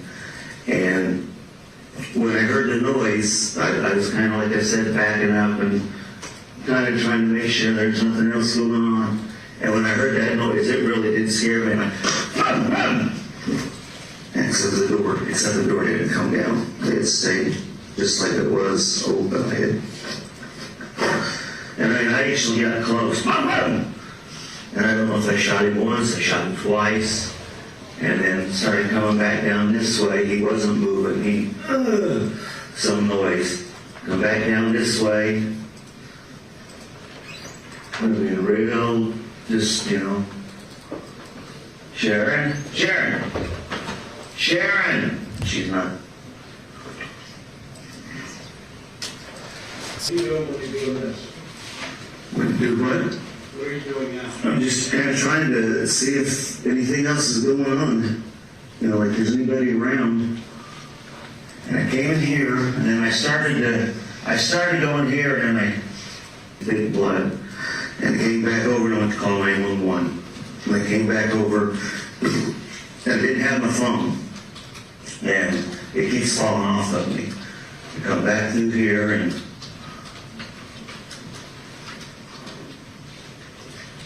I remember saying, "Fuck, what a time for Vonage to go out." And I stuck the phone in my pocket, and I thought about Sharon's cell phone. And I looked around, because sometimes she sits it on the purse, on the table, so I don't know how long she'd been, because I was for a minute letting the door come down, listen to the song, looked on the table, came back out. Said he was listening to the song? Come through here, I tried actually about right here, I'll take it back, about right here. I tried 911 again, and it was busy. When I called 911, it was busy. So I said, good, it's not Vonage. And I got back over here, where I could kind of see everything, and I called 911 again, and that's when whoever said 911 said, slow down, you're breathing too hard, slow down, whatever, and what's the emergency? And I don't remember for sure what I told them, something about my wife been shot, this guy's tried to rip me off, I shot him, I think she said, did you shoot your wife or something? I don't remember what all was said. You guys will have to get the tape that I don't remember. But just said that she'd been shot really bad and we needed paramedics out here. Had to hurry. She told me not to hang up the phone. Asked about the guns. I think she asked about, was there guns in the house? And I said, yeah, there was guns in the house. And I think then that's when she said, I'm gonna, don't hang up. She told me 2 or 3 times not to hang up, but she told me don't hang up, but she said something about she's gonna put a paramedic or a medical person or somebody on the phone now and listen to them. And I said, Did she ask you what your address was?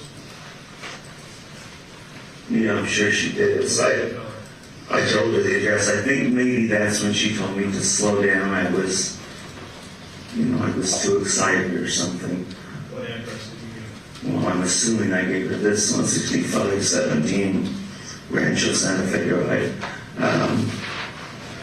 But, I may have said it wrong. I don't know what it is. I do remember once she told me to settle down. I was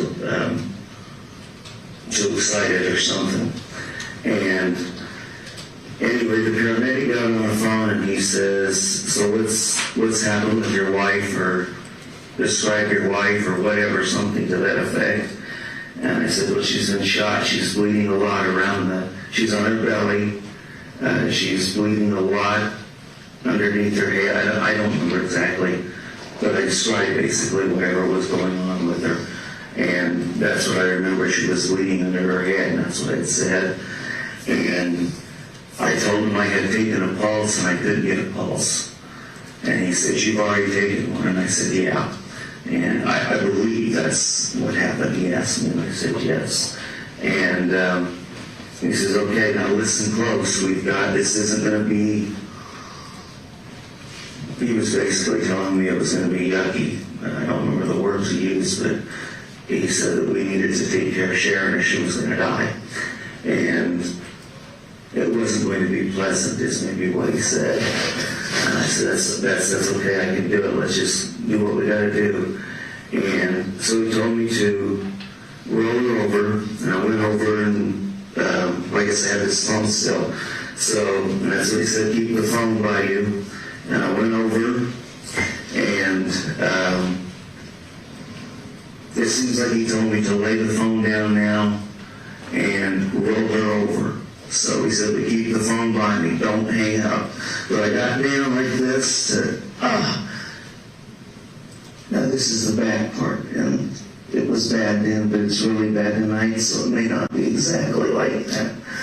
But I laid the phone down something like that.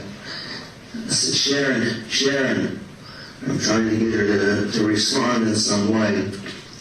And told her that she wasn't responding, and he said, you're going to have to roll her over and do the chest compressions. And I says, okay. And so I tried to roll her over several times, and I couldn't get her over. She just was it was just too much weight for me. It was hurting me. I remember running and trying to get her over, and I told the guy, I got back on the phone, and told him, it seems like I told him, I can't get her over. I said, because she's just too big. And then I says, wow, this is really freaking me out. I says, I don't think I can do this. I says, the other guy is just down the hall, and he's got a gun, and he shot my wife. He tried to shoot me, or I think he said shoot me, but he might have said fight with me. Tried to shoot me, and he's just laying in the garage. For all I know, he could get up any time and shoot me again. And the guy says, okay, let's take care of that. He says, get up. He says, you got your gun? I said, yeah. And he says, okay, get your gun, get up very slowly, walk toward the man. I think he told me not to hang up. And I know when I started to get up, I pushed like that, because I remember I left the blood thing somewhere right here, trying to balance myself to get up. And I got up, got around Sharon, excuse me, and I had it either in my pocket, in my belt loop, something. I took the gun, kept looking back. I'll tell you what, too, about this time, and I did not tell you that, but about this time, I got anointed, and I went in the shower, and I just went like that, and backed off, except it didn't do that. It went back in. It just kind of went, because I started thinking there was somebody in the shower. And that I didn't put in the report. I remembered that later and was going to call you, but I didn't. And go back down the hall, and the guy's talking. I turn on the light because it had went off. And he's laying right here. The hood, I don't think the car was this far up. I think the car was a little bit further back, but he was laying, yeah, it was definitely further. I park all the way over. When I park, all the way over against the edge, because if you don't, you can't get out. And my car will stop right there, so I can get out where those buckets, where those, that JVC thing is. That's as far as my front end will go, and then I can get out after that. Sharon backs or pulls in about where she's at, and we can get in. Just have a little more room that way. And that night, the car was a little bit further back. The truck was a little further, I think, this way, and maybe a little further back. But anyway, he's laying right here, and he had on a sweatshirt, and I think he still had on the gloves, as far as I remember. But I do remember the ski mask was right up here by one of his hands, sort of, or by up here somewhere. And there was sacks like this. And when he got in the car, there was sacks that was in the trunk that he was, because he said he had a date. And my briefcase was in the trunk. It was one of the last things I did before I leave was get my briefcase out of the trunk and throw it in the back of Sharon's car. I always lift the seat up, stick the bag underneath the seat, and then close the seat down so nobody can see it. Because I'm paranoid somebody will steal my bag with my medicine and my money in it. And I'm talking to the guy, and I said, I don't see the gun. I says, there's some bags of stuff here. I says, there's my bag. I says, I'm in the bags, and he's got one of my bags, and it's the bag that is in there on the living room table. That, I think it's a Walmart bag. And he says, well, find the gun. It has to be in there. And I remember reaching into the bag and feeling around it, and I stuck my finger. And there wasn't, I didn't feel a gun in there. like I said, this was a little further back because I went around over here, and I was still keeping a pretty good eye on him. I walked around back in here and had room to get through there, looking for the gun, and that's when I seen the fire extinguisher up under the tire and realized, I mean, the funniest things pop into your head. But I realized I just shot this guy 2 times because the fire extinguisher fell down. But that's just how it happened. And I went over here looking to see if I could see the gun, and about that time the timer went off on the garage door, and it just went black in here, and it just scared the living hell out of me. So I got back about right here and just kind of stepped real big because I knew he was over there, and turned the door back on, turned back around, told him I couldn't find it. He told me it has to be there. If he had a gun, it has to be there. Carefully roll him over and see if it's there, or something about rolling him over. And I just put my foot on him and up on the shoulder and kind of pushed on him, and he kind of tilted that way. And when he did, then he kind of went like this, and I reached down right here. Let's see if he was laying this way. It would have been this hand. It would have been this hand, because he was laying something like this on his head, and when I pushed him over, then his hand dropped down, and it was right here under this hand. It wasn't, he wasn't holding it, but it was in, his hand was right by it. He was holding it, I'm assuming, but he wasn't holding it then. And I picked it up by the,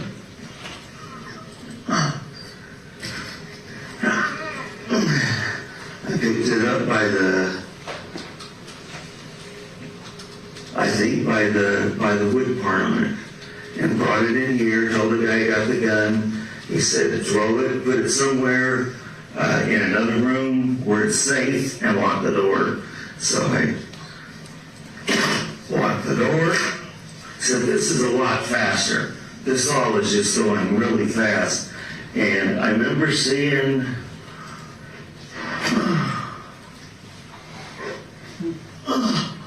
I'm assuming it's these things.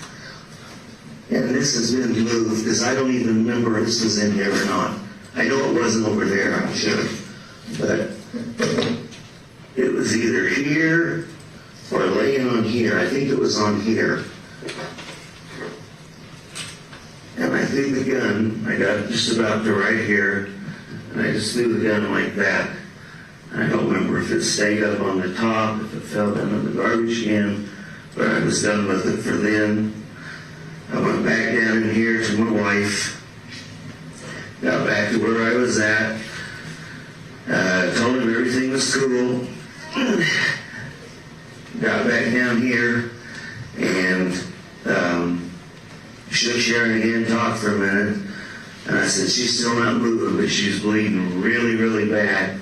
And he says, that's why you've got her. She's going to die if you don't do this now.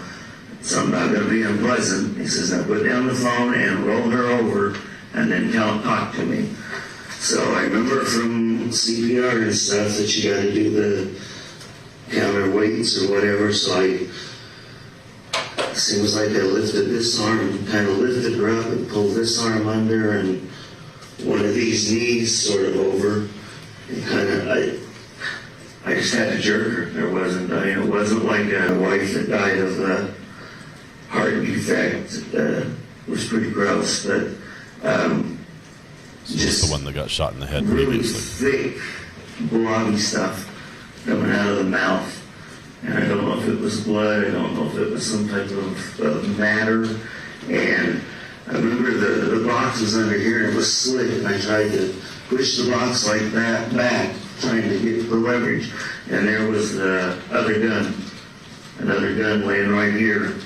And I picked it up, and I don't know why for sure that I was gonna check it to see if it was loaded. And I don't know why, because I know guns better than this. I don't know revolver that much, but I pushed the revolver, the button of the cylinder drops open.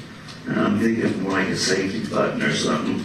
But anyway, I just pushed it, and I could see that the cylinder was starting to come open. So I just closed it back and just threw it back, just dropped it right there, and started doing the chest compulsions, compressions. Got him on the phone, told him what was going on. I reached across like this, took her pulse one more time, no pulse, and pulled her blouse up, and I went up from the sternum or whatever is the way I was taught to do it, and I went up to where the sternum is and then put my, one fist up and then one fist over it. And I know the whole time I'm probably crying and yelling, Sharon, God damn it, fuck, Sharon, fuck, talk to me, something like that. And I'm doing the correct chest compressions, and then I kind of thought, maybe I'm not doing these right, I'm kind of doing them like a wild man. So then I started 1,000, 2 1,000, 3 1,000, and I'm really just getting tired. And every time I pushed on them, blood just oozed out. And I did that for, it doesn't seem like it was very long, maybe 10, 20 compressions on my own, and then maybe 15 where I was counting 1 1,000, 2 1,000, 3 1,000, and it's about 30 I told seconds. the guy, I said, I got a bad back and bad neck, and I said, I just don't got too much left in me.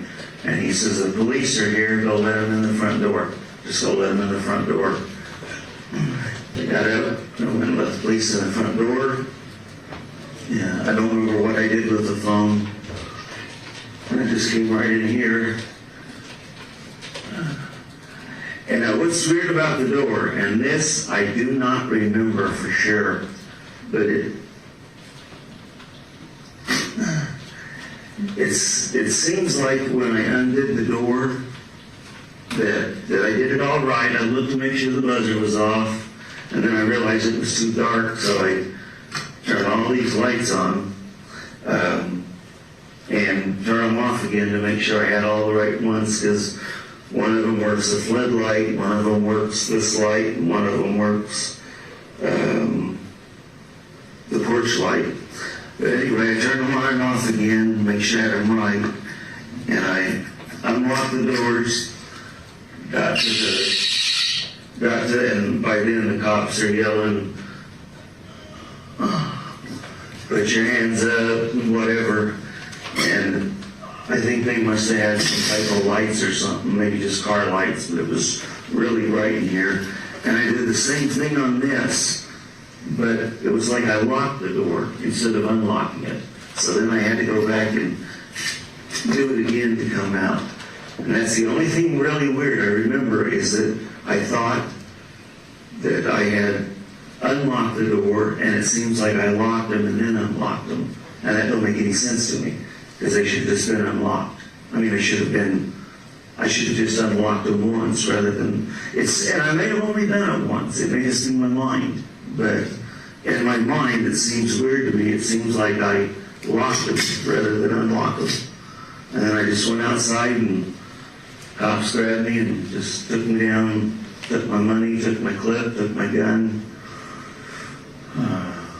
took my little pill bottle thing,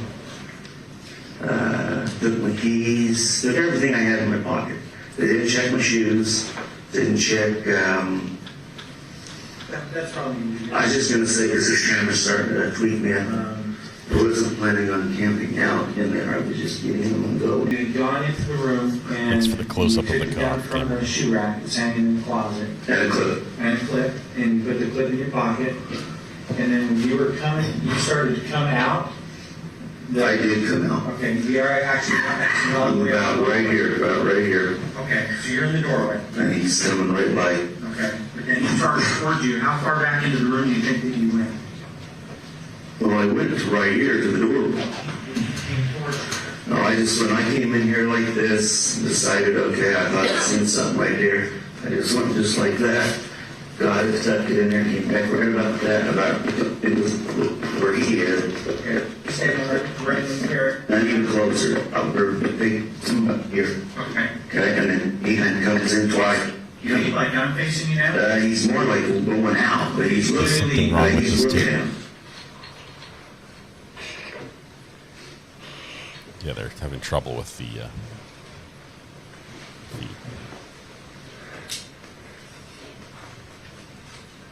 everything's buffering.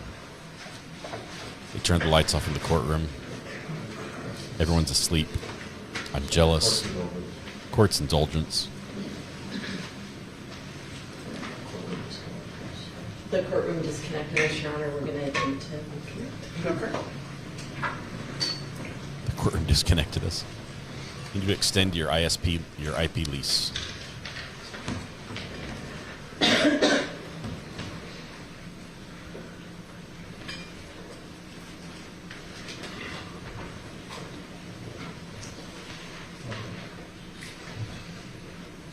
And we're back. No, when I came in here like this, decided, okay, I thought I'd seen something right there. I just looked just like that.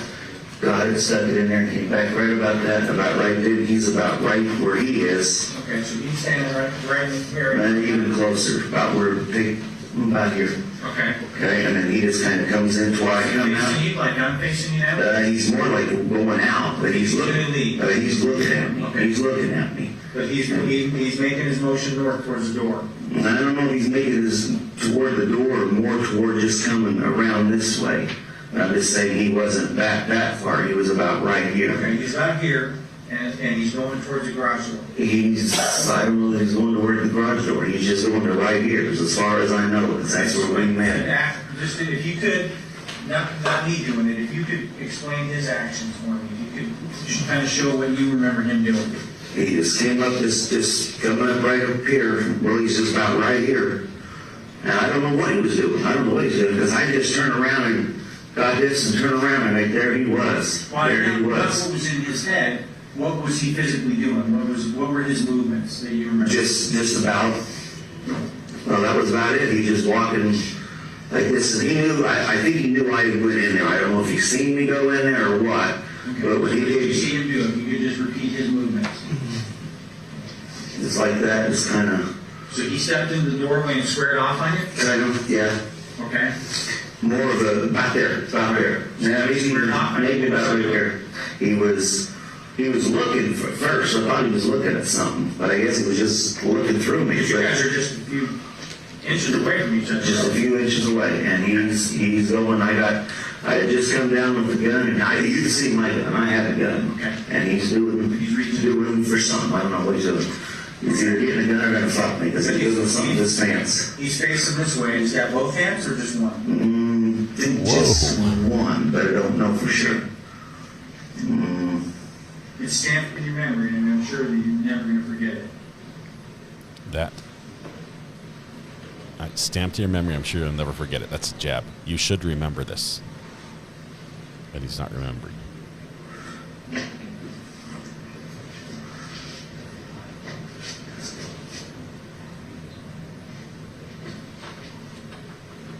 I think it was this hand he was digging in, because I was thinking I could probably hit him. I think it was this hand here he was digging with. Well, he had both hands down, because one hand... It looks like one hand was digging. Looked like this hand. Love the investigators just chewing gum like that. Came up with, and cut the other hand up like a defensive move almost. He did? Yeah. And, well, he was just getting it up. I don't know if he was going to push me or what. It's about the same.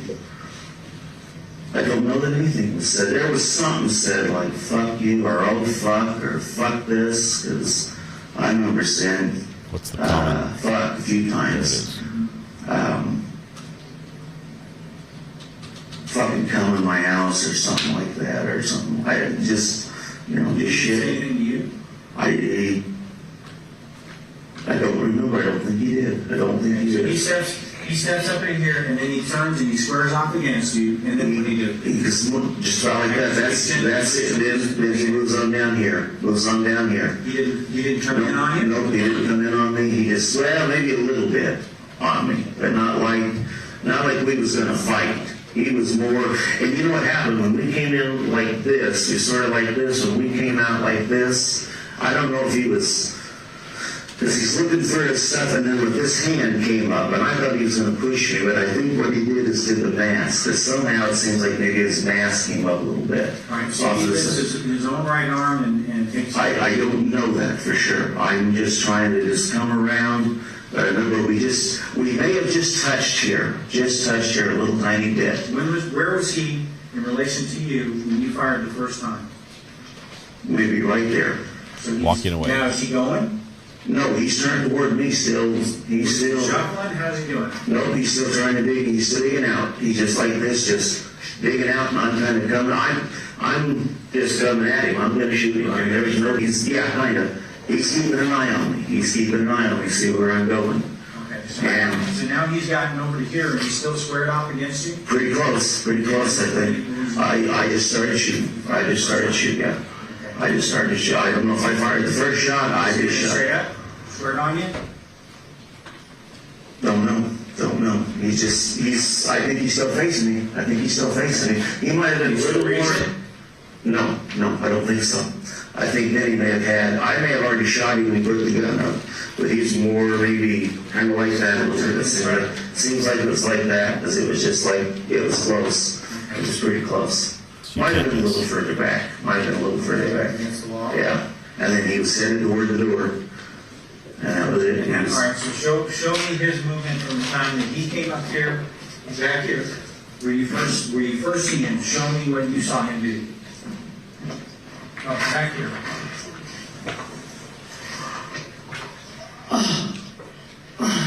The door was closed, though, right? No, the door would be open. I closed the door after they told me to go get the gun and close the door. Well, this is before all that's happening, though, because you're still confronting him. Right. And I had the door. When I came in and seen Sharon, I had the door. Yeah, I did. I stood here from this Sharon. Called at her a couple of times. I actually started, like I told you, I pushed the garage and then stopped it because I was actually going to go get the neighbors. And I thought, you chicken shit, go see what's wrong with your wife. And I closed the door back down. And then it just like that came up here and about right here. I just thought, no, this ain't cool. And started going in to get the gun.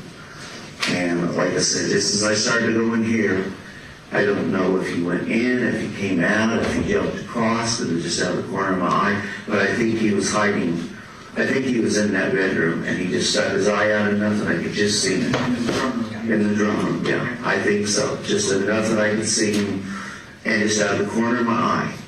And that's what I just got scared. And I said, fuck it, I know there's a gun in there. And I thought, I just grabbed it and turned around, and he was coming down. I think he was running. I think he was probably going to run away. And and right around in here somewhere, we actually kind of bumped into each other just for a split second. Okay, but if he's running towards that open door. Well, I don't know that he was going toward the door as much as maybe he was coming toward me. Okay. So show me what you saw from the moment you could see him after you get the gun. I almost ran into him. Right. Okay, he's coming down here, and it's like he was looking to see if I was in there for sure. I don't know if he was like thinking maybe I'm just standing here waiting to pop him if he goes by.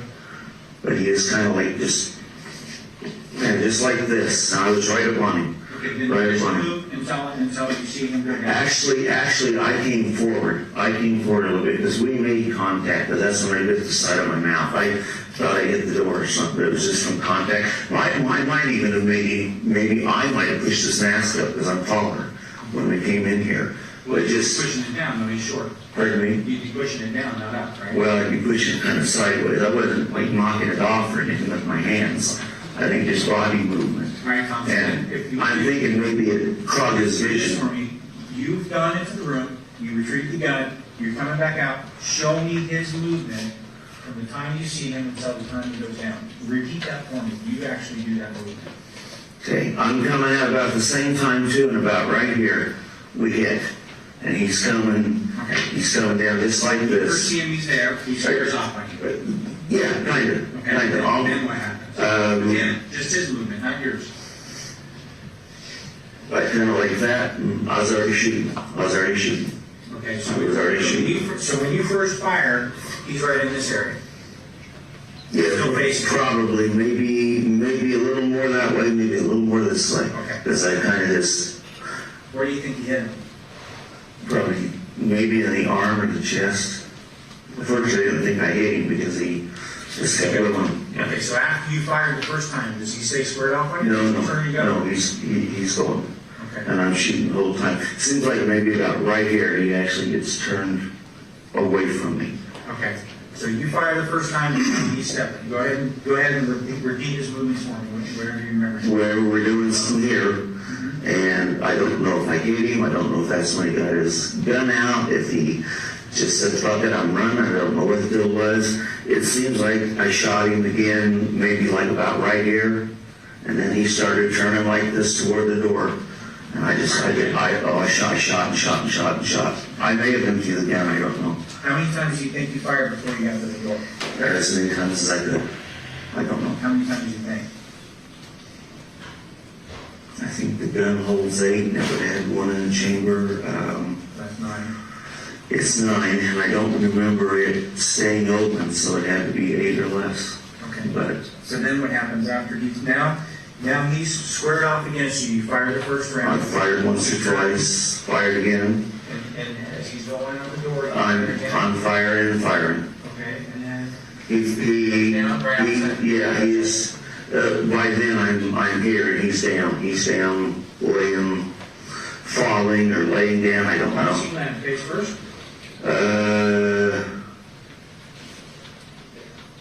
I think he does, because maybe on the shoulder, but kind of his head turned down. From somewhere on his right side, you're showing? Kind of like, kind of under his hand, but like that, but laying down. Because the car was through the back and he's small. Did you flip him over?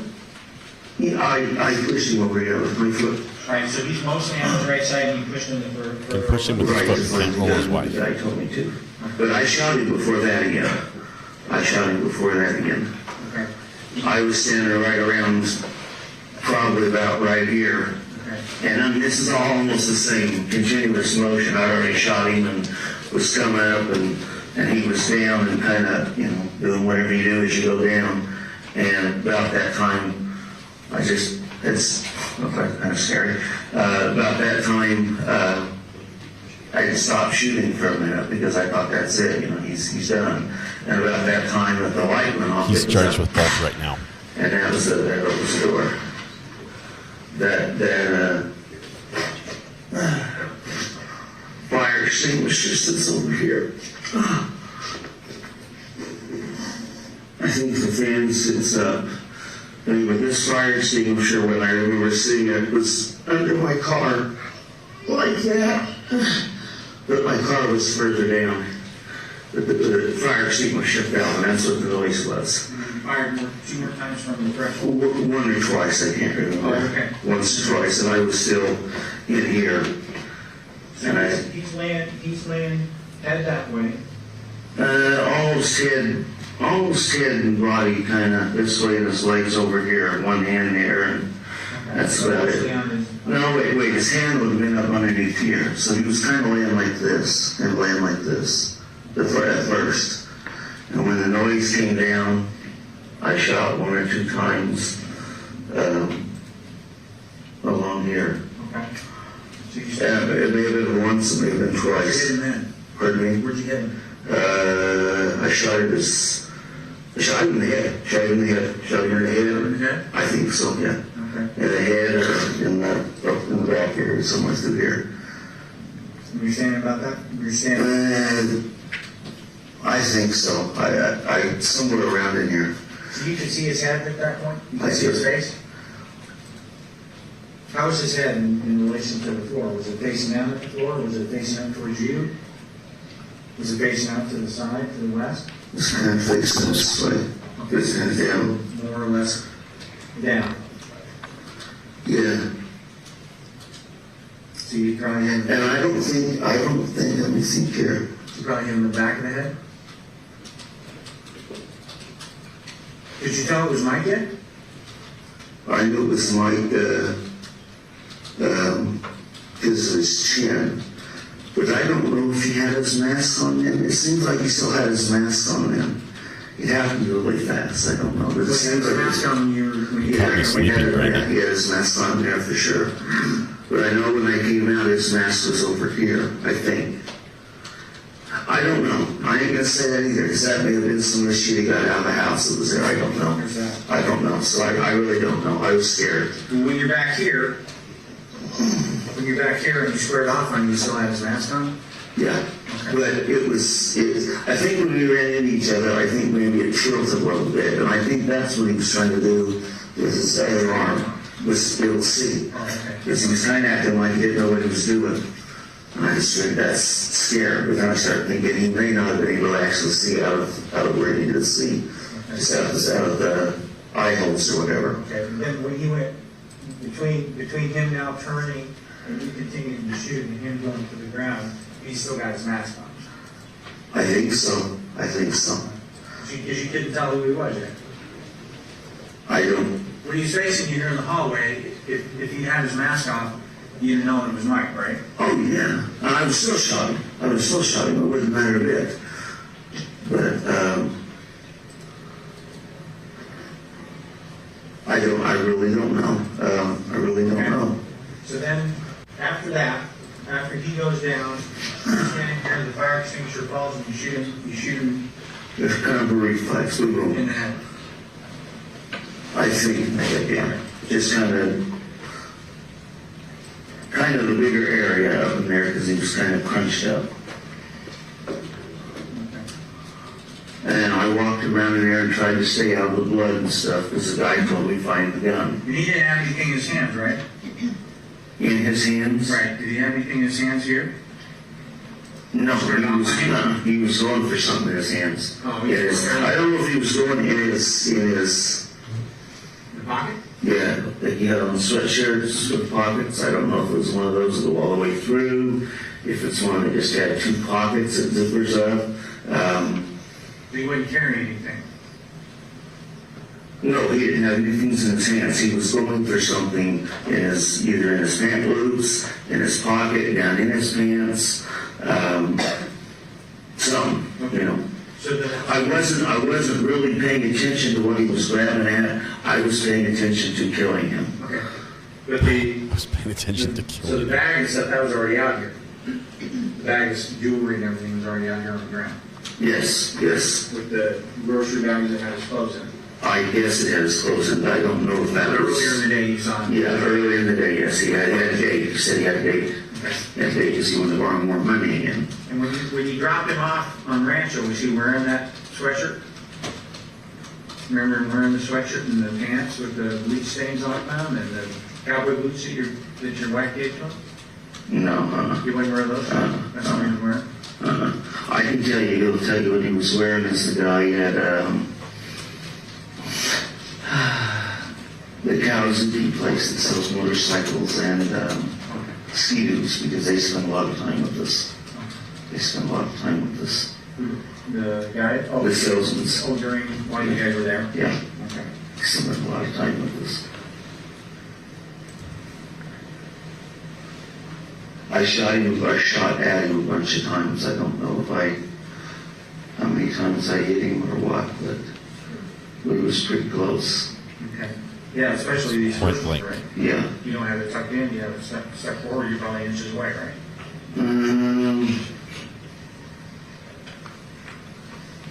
I think it seems like on the first one I kind of almost stood back a little bit, but I'm just not sure.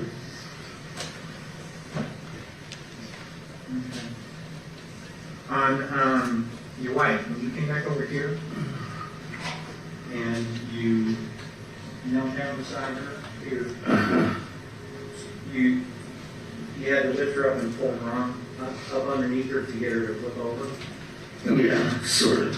So you're kind of grabbing her, you're reaching and getting her right arm underneath her and then flipping her under.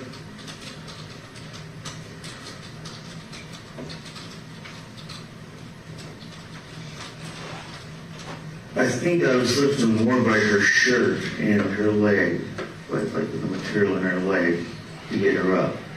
And I only got her up, and then I kind of just balanced against her, and then pulled again on that jerk. It wasn't a lift of any kind. Where was her head in relation here, right here. Where? Okay, so just like maybe 5 or 6 inches inside? Yeah. You didn't pull her this way? No. Couldn't. She's just too heavy. Did you ever lift her up and then drop her? No. There wasn't a point where you stood strapped over the top of her and lifted her up and then dropped her back down? No. Okay. I mean, trying to lift her up or trying to lift her up? No. And when you first came in the door and you saw her, was that you moving? Did you see her moving at all? I think it did, like her body, like funny heart rates, but funny. And I thought she'd hurt her hip. She'd been playing with her hip had been catching. She wears these patches on her hip, and she'd been playing with her hip had caught. And I thought maybe she. And I'll tell you what else too. She'll have 6 or 7 pair of shoes out. Just as like. That's how he stays quiet at night. And that's what I thought. Maybe she had tripped over her own shoes and fallen. These carpets that you keep in each room, how are they normally? Do you keep them like that? Or are they usually squared off like when you step into the room? I do, but Sharon that moves them. I don't do them the way she does. Why does she move them? You know? I mean, would you expect that this thing to be turned and squared off to the entranceway to the room? I put them. There he goes. Down he goes.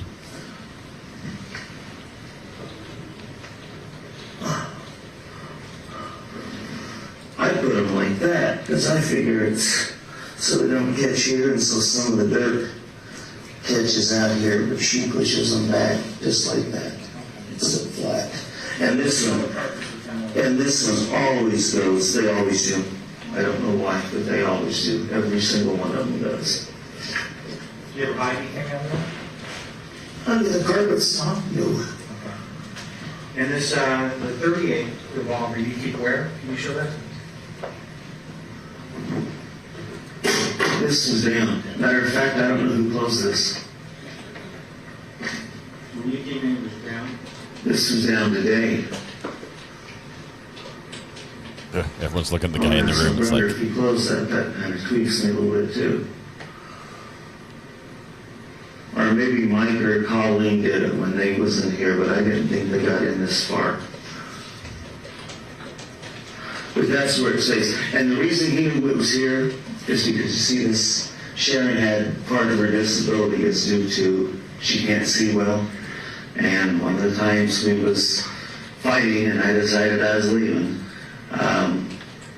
she says, fuck it, I'll just paint the house and get a renter. And apparently she just went gung-ho and decided to paint that day. And there's 2 or 3 places here and over here and over here, and there's some in the other room that don't match. And Mike was needing some money, and I said, Mike, I just don't, can't loan you no more. I don't have anything else for you for a while. And he says, how about if I could paint, man? I could paint these off, and hell, I could be done in 10, 15, 20 minutes. And he went up there like this to show me, and I didn't have these 2 in at the time. I just had the 1 in. And when he was showing me, it pushed over and went on an angle and popped open. Oh, now I know where you keep that one. But he didn't really work anyway, because we went shooting or tried to go shooting a couple of times. So you already know where it was? Yeah, I don't think he was super touching me.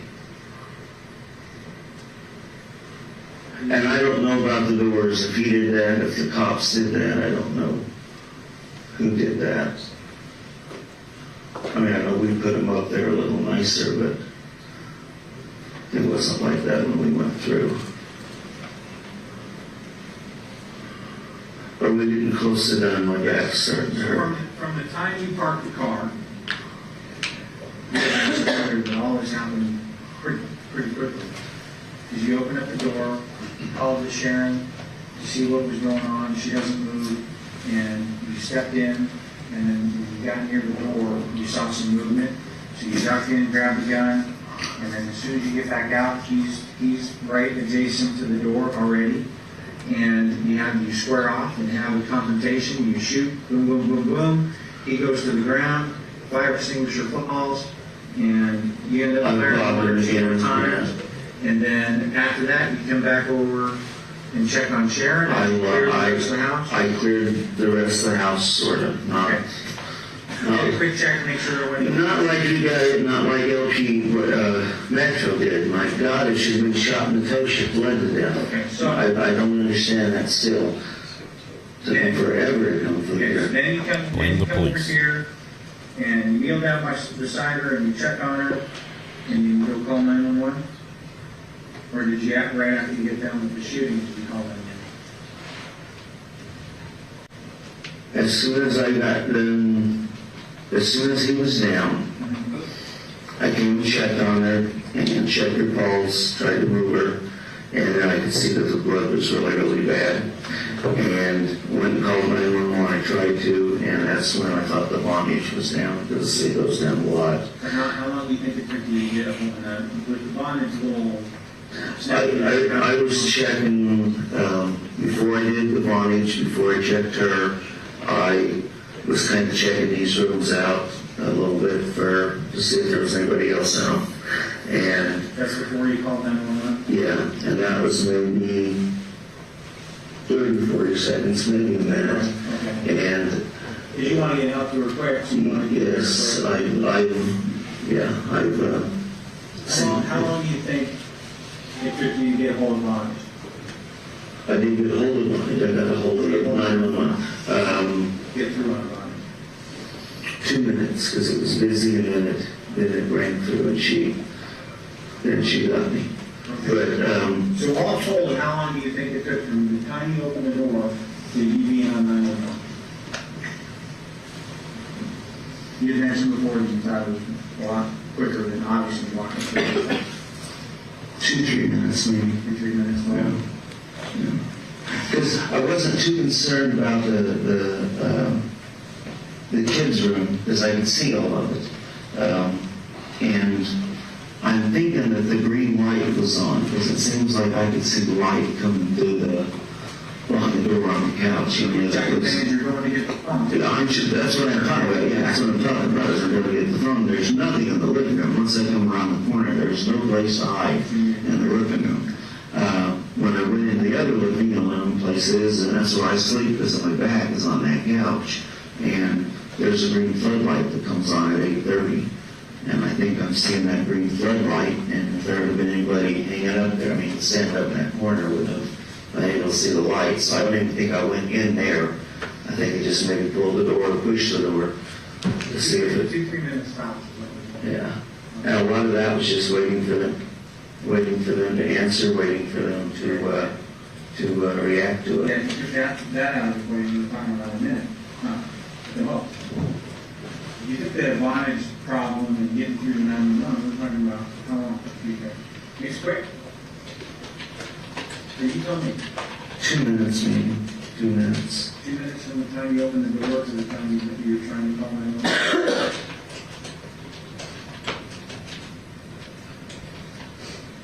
Might have been a little longer than that, because I checked Sharon. I tried to start doing Sharon as soon as I knew Mike was down. There was nobody else in this immediate area.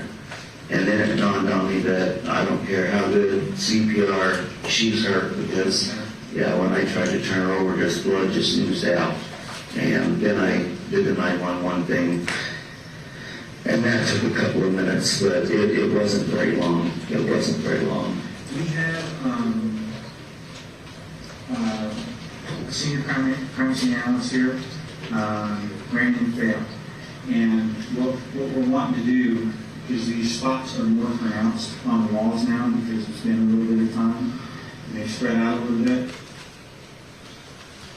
And that's where we are. Council approach means lunchtime. That's what it means. That's what they're saying. Okay, so I admit, Brandy came over here. I popped over to her chat just for a little bit and made a confession that I very briefly fell asleep during this stream. When I said that was close, I nearly hit my head on my microphone as I went down. And I'm blaming JT for this because I stayed up late last night watching Night Court with him. So it's all his fault. Let's see what happens here. Let's see, are they almost done? Waiting. Still talking it over. Still, there we go. 3, 2, 1, 0. Push the button, lady. Okay, here we go. At this point, we are going to take our lunch recess. During this recess, you must not discuss or communicate with anyone, including fellow jurors, in any way regarding this case or its merits, either by voice, phone, email, text, internet, or other means of communication or social media. You must not read, watch, listen to news or media accounts or commentary about this case. You must not do any research, such as consulting dictionaries, using the internet, or using reference materials. You must not make any investigation, test the theory of the case, recreate the aspect of the case, or any other way investigate or learn about the case on your own. You must not form or express anything regarding this case or its punishment or treatment. Based on it's 12:30, we will be in recess until 1:45. All rise for the jury. Okay, so they have an hour 15 lunch. We are going to break here, and we're going to pick up. We're going to pick up with this tomorrow. I cannot watch the whole thing today because let's see, let me switch this right here. I can't watch the whole thing today because, believe it or not, I have to drive to Raleigh and back tonight. I think I'm going to need some Mountain Dew. It's a long drive. That or a nap, but Mary Bell wants her money back. This was the sort of movie you pay to watch days like today. I can't hang around tonight. We are going to portal people over to Brandy's channel, if that's all right. She is going to continue watching today. If you would like to watch it with me, then you can join us tomorrow. Even if you watch with Brandy, we're going to watch this part in the time between morning when we wake up and morning when Las Vegas wakes up. So we're not going to miss anything. We're going to watch this tomorrow morning and keep up with the second half of the day. Hopefully the second half is much better than the first. This was a rough day with video. It always is with long videos, and Thomas Randolph makes it worse. Just really frustrating. Let's see. I don't know what the heck she said, but I guess break time. I guess that's what she said. We said we're going to go to lunch. Everybody, we're leaving. Let's see. I don't get a nap. I get to. Well, I might get an hour, a quick hour's sleep maybe. Let's see. Matthew Harris, I'll miss you tomorrow. You're going to be out. I'm sorry. Hopefully you're winning a case or doing a deposition or something. It will help you win a case. Keep an eye on the weather in Raleigh later today, this evening. Weather watch, great advice. Let me just say right now, in where I am in North Carolina, we have a heat advisory that we have not seen since 2019. That was the last time we had this. They say that it's like 110 or something is what the index is. And with the humidity's high as well, it's going to be awful. I'm going to be driving in it. Hopefully the AC works just fine in the car. I will cheat again with Brandy, but I'll be back in the AM to rewatch the all. Sounds good, Parrot Court. I'm just building the transition right here. Just hopefully she's not going to bail. We want to get over there before she wraps up if she does. So let's see. Yeah, the redirect to Brandy right there. Boom. Okay, save. All right, this has been fun, but mostly it's been fun because of you, not because of the content. Thank you. Hopefully tomorrow will be a lot more exciting as this continues. We do have a lot more testimony in this trial. We have a lot of, we haven't heard from the ME. We need to hear about that. There's going to be all sorts of pictures shown during that one, so just be mindful of that. Let's see, anything else? Let's see, we had birthdays we took care of. Is there anything else I was missing or forgetting? I don't think I was forgetting anything. Yeah. Stay safe. Get enough sleep tonight so we don't fall asleep. I know somebody's going to clip that. In my head, I closed my eyes for about a second. I think it might have been a little bit longer than that. So I'm pretty sure there's going to be a clip somewhere of me drifting off and going down and then doing the whole jolt to wake up thing. Anyway, I'll watch for that. Thank you all. Tonight when you go home, please hug the people you love. Smile at someone. Make their day just a little bit better. Stay safe till we go live again tomorrow. It'll be 9 o'clock tomorrow morning as we catch up with the second part of day 3 in this trial. It's been wonderful with you guys. Thank you, my mods, who are absolutely fantastic and make all this happen so smoothly. I appreciate everything you do. I appreciate all of you for being here. It would not be the same without you. You are an important part of this community, and I'm grateful I get to spend my day with you. Thank you so much. We'll see you tomorrow. Have a good one.